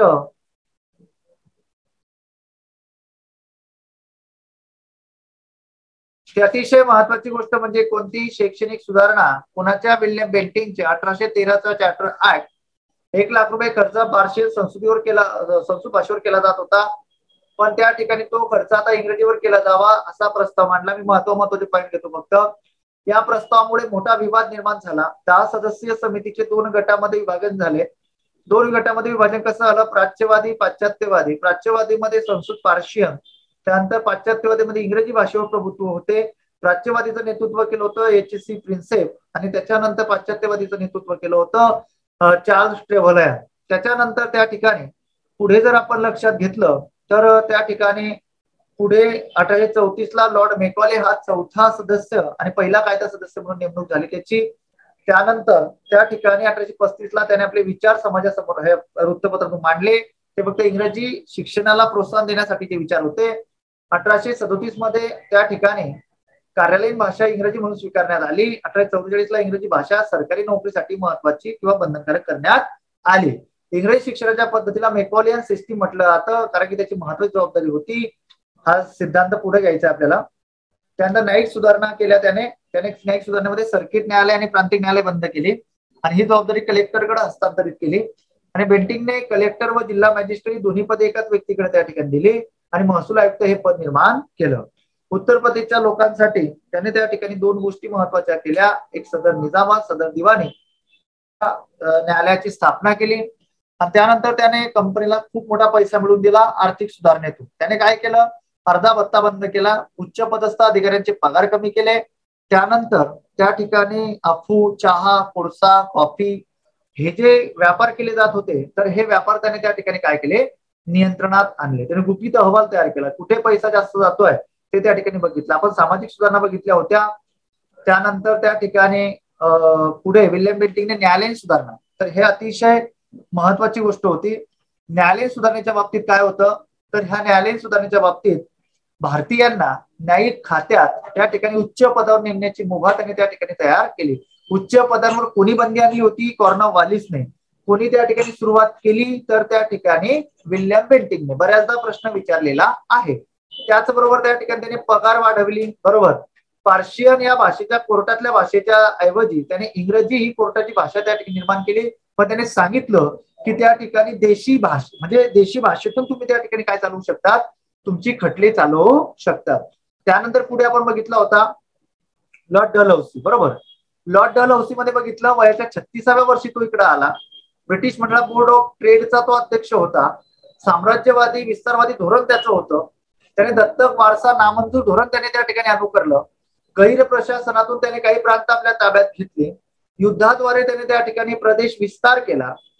त्यानंतर त्याने दत्तक विधान नामंजूर धोरण त्याचं काय होतं सर्वांना त्या ठिकाणी माहिती आहे की कंपनीमध्ये तो प्रांत समाविष्ट करून घ्यावा कोणता, की ज्या प्रांताच्या राजाला त्या ठिकाणी काय नाहीये, पुत्र नाहीये, तो राजा त्या ठिकाणी काय आहे, निपुत्रिक आहे, त्याला त्या ठिकाणी मान्यता द्यायची नाही.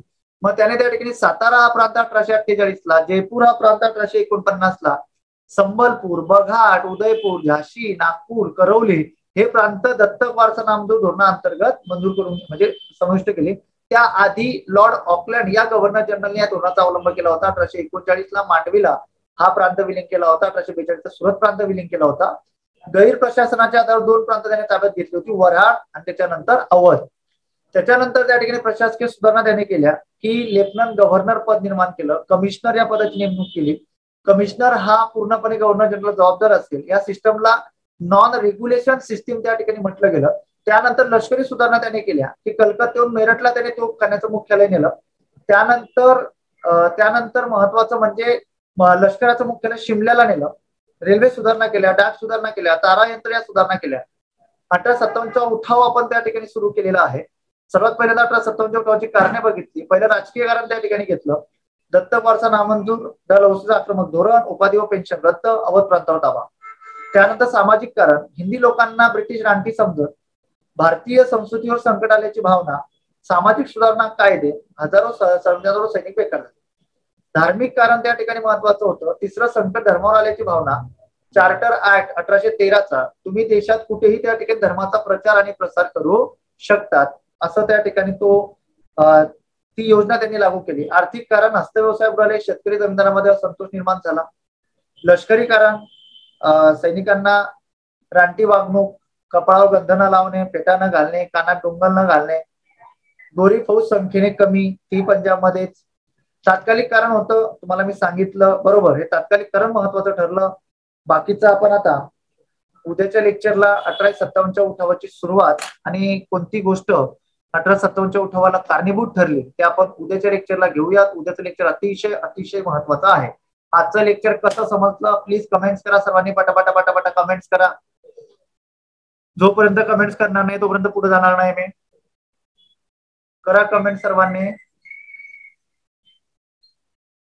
कमेंट्स करा. ओके, सर्वांनी कमेंट्स करा पटापट. ओके, सर्वांनी कमेंट्स करा पटापट. ओके, खूप छान समजलं. व्हेरी गुड, छान होतं सर. ओके, धन्यवाद सर्वांना.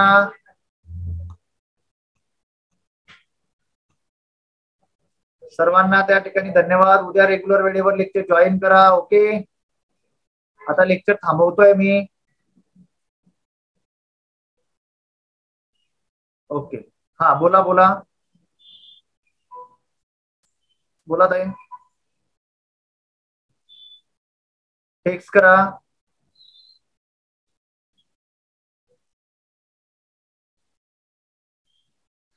तुम्हाला लिहून घ्यायचं काय पीपीटीचं? स्क्रीनशॉट काढायचं.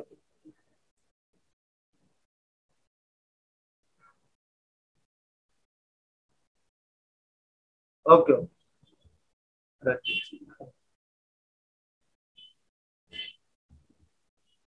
हा सांगतो ताई, एक मिनिट. विलिनीकरणाचे वर्ष पुन्हा एकदा सांगतो.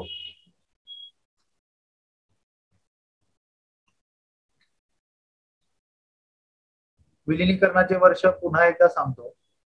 बघा, सातारा सर्वात पहिल्यांदा 1848 बर का.